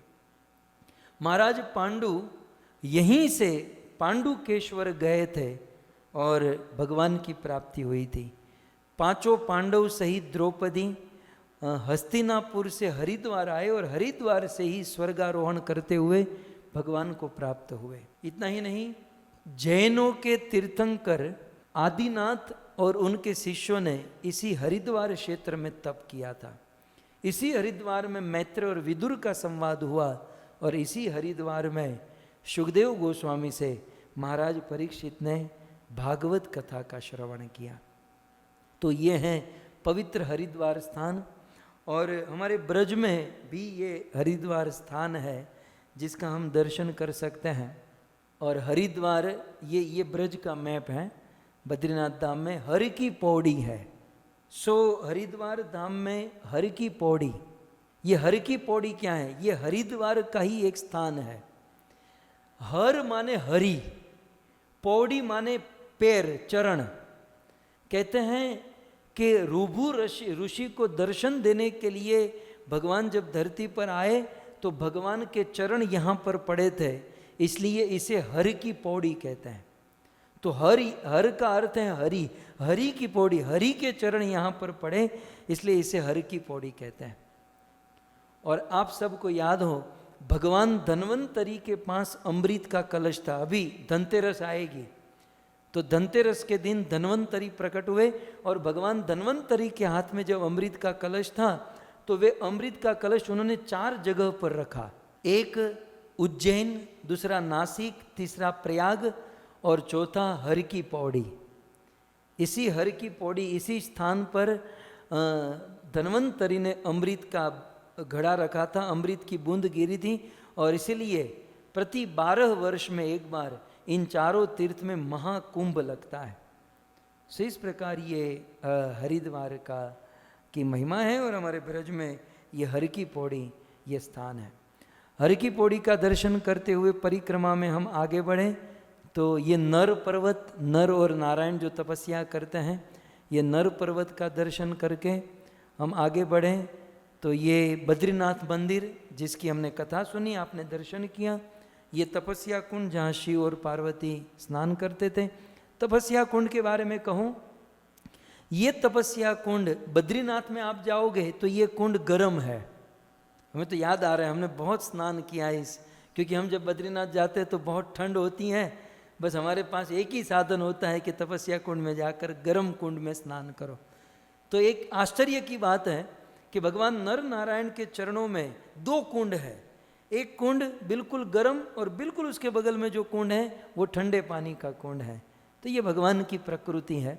तो ये तपस्या कुंड, लेकिन ब्रज में ये जो तपस्या कुंड है वो शीतल है। ब्रज में तपस्या कुंड गर्म नहीं है, शीतल है। तो इस प्रकार तपस्या कुंड का दर्शन करके हम पुनः वापस हमारे पड़ाव के पास आ गए। योग माया मंदिर, ये योग माया मंदिर, ये परिक्रमा में अंतिम दर्शन है। आज की परिक्रमा में योग माया का दर्शन करना अत्यंत आवश्यक है। क्यों? क्योंकि भगवत गीता में कृष्ण कहते हैं, नाहम प्रकाश सर्वस्य योग माया समावृतम। हे अर्जुन, मैं योग माया के द्वारा ढका हुआ हूं। एक बात समझ लीजिए, हम प्रायः सुनते हैं कि देवी कुंती ने दृष्टांत दिया कि ये माया जो है ना कर्टन के समान, पर्दे के समान है। माया पर्दे के समान है। तो मैं उस दिन कह रहा था पर्दे 2 प्रकार के होते हैं आजकल, हैं? तो माया भी 2 प्रकार की है, एक है महामाया, एक है योग माया।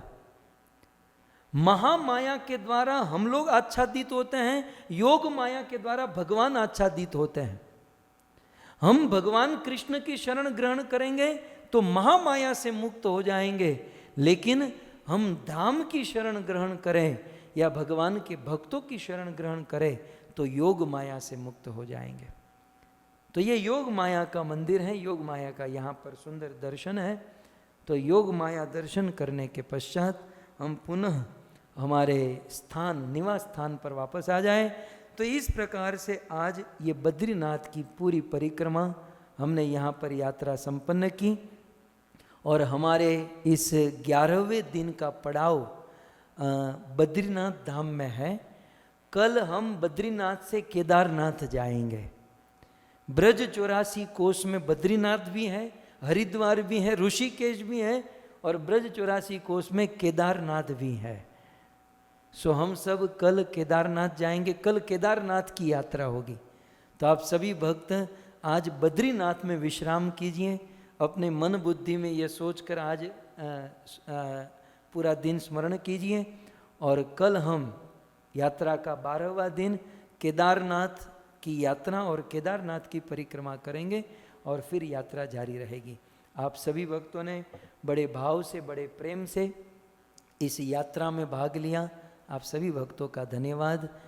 श्री बद्रीनाथ धाम की, श्री नर नारायण भगवान की, ब्रजमंडल 84 कोस परिक्रमा की, जगत गुरु श्रील प्रभुपाद की जय। जय श्री राधे, जय जय श्री राधे, जय जय श्री राधे श्याम। और सबको मिल गया वृंदावन धाम। ईश्वरं सच्चिदानन्दरूपं लसत्कुण्डलं गोकुले व्रजमानम्। ईश्वरं सच्चिदानन्दरूपं लसत्कुण्डलं गोकुले व्रजमानम्। नमामीश्वरं सच्चिदानन्दरूपं लसत्कुण्डलं गोकुले व्रजमानम्। ईश्वरं सच्चिदानन्दरूपं लसत्कुण्डलं गोकुले व्रजमानम्। यशोदाभियोलुखलाधवमानम्।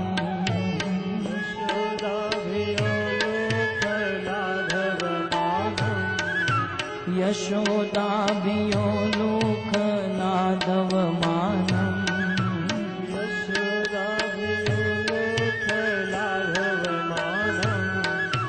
परामृष्टमत्यन्ततो धृत्यगोप्या।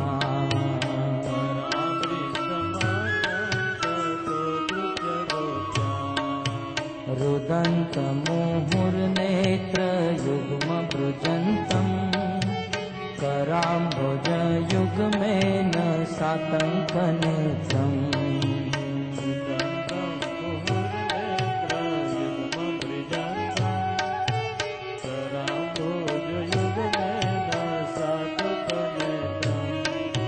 रुदन्तमुहुर्नेत्रयुग्मभृजन्तम् कराम्भोजयुग्मेन सातङ्कनेत्रम्।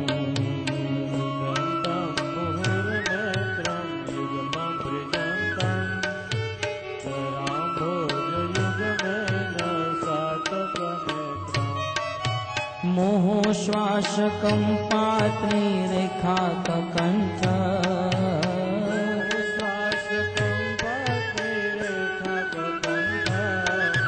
मोहश्वासकं पात्रीरेखाककण्ठ।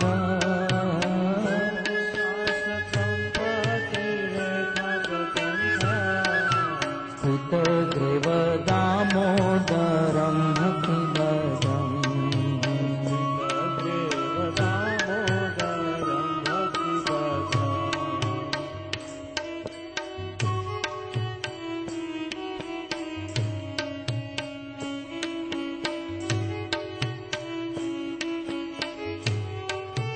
इति दीक्ष्वलीलाभिरानन्दकुण्डे स्वघोषं निमाजन्तमाख्यापयन्तम्।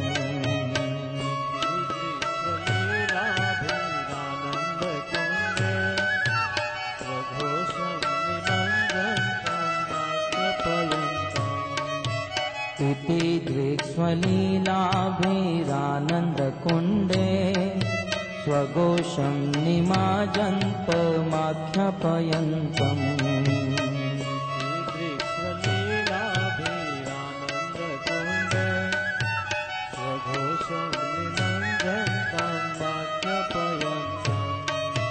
तदीयशीताकेषु भक्तजितत्वम्।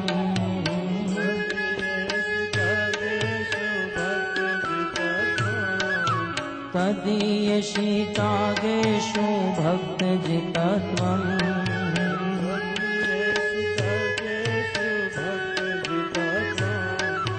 पुनः प्रेमतस्तं शतावृत्तिवन्दे।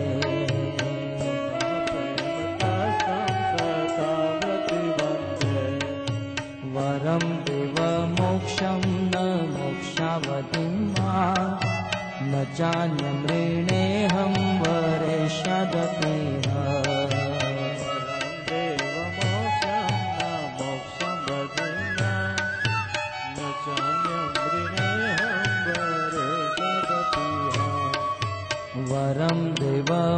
मोक्षं न मोक्षावधिं वा न चान्यवृणेऽहं वर्षादपि वा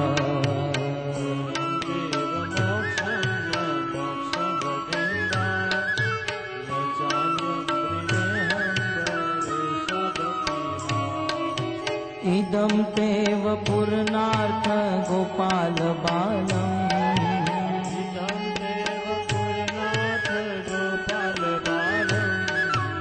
इदं तेव पूर्णार्थ गोपाल बालम्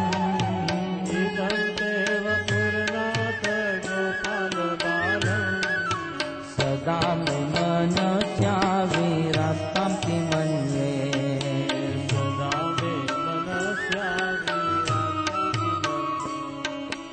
इदं ते मुखाम्बोजमत्यन्तनीले घृतं कुन्तले स्निग्धरक्तस्य गोप्या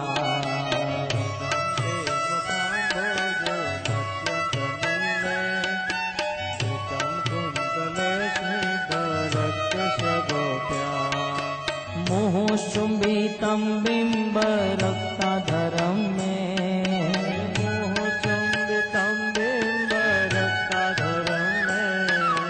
मोहचुम्बितं बिम्बरक्ताधरं मे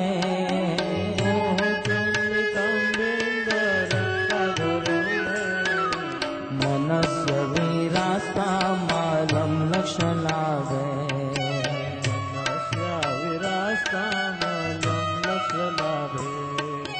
नमो देव दामोदरानन्त विष्णो प्रसीद प्रभो दुःख जलाभिमग्नम् नमो देव दामोदर अनंत विष्णु प्रसीद प्रभो दुःख जलाभिमग्नम् कृपा दृष्टि वृष्ट्याति दिनं बतानु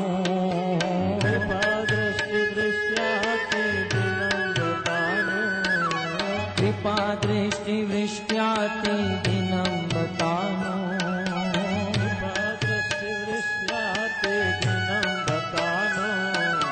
गृहानुष मामग्र मे दक्ष दृश्य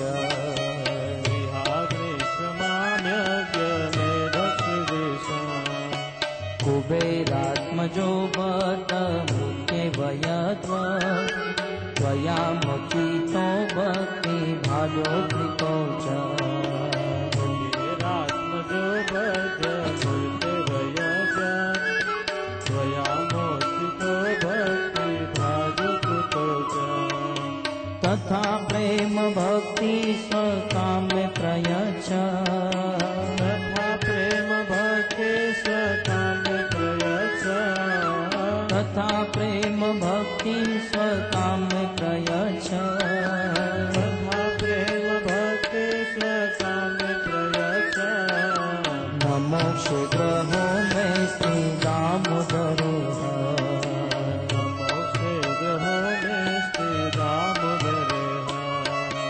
नमो शीघ्रहो मे श्री दामोदरे नमो शीघ्रहो मे श्री दामोदरे नमस्ते स्तुदाम्ने स्फुरदीप्तिदाम्ने त्वदीयोदरायात् विश्वस्य दाम्ने नमस्ते स्तुदाम्ने स्फुरदीप्तिदाम्ने त्वदीयोदरायात् विश्वस्य दाम्ने नमो राधिकाये त्वदीया प्रियाये नमो राधिकाये त्वदीया प्रियाये नमो राधिकाये त्वदीया प्रियाये नमो राधिकाये त्वदीया प्रियाये नमो राधिकाये त्वदीया प्रियाये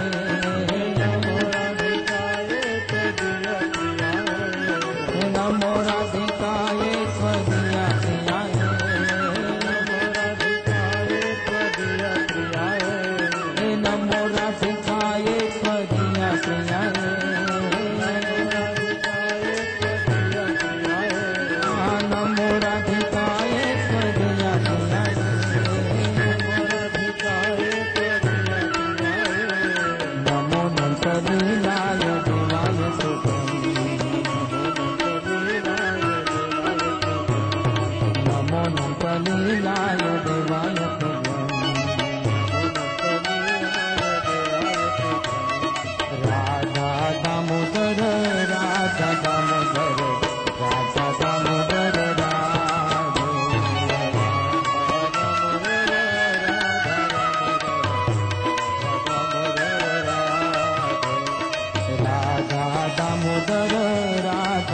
दामोदर राधा दामोदर राधे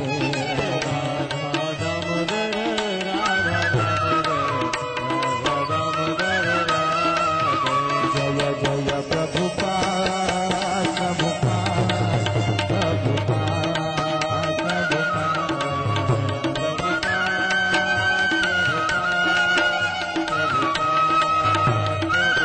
नित्य गौर हरि हरि हरि बोल नित्य गौर हरि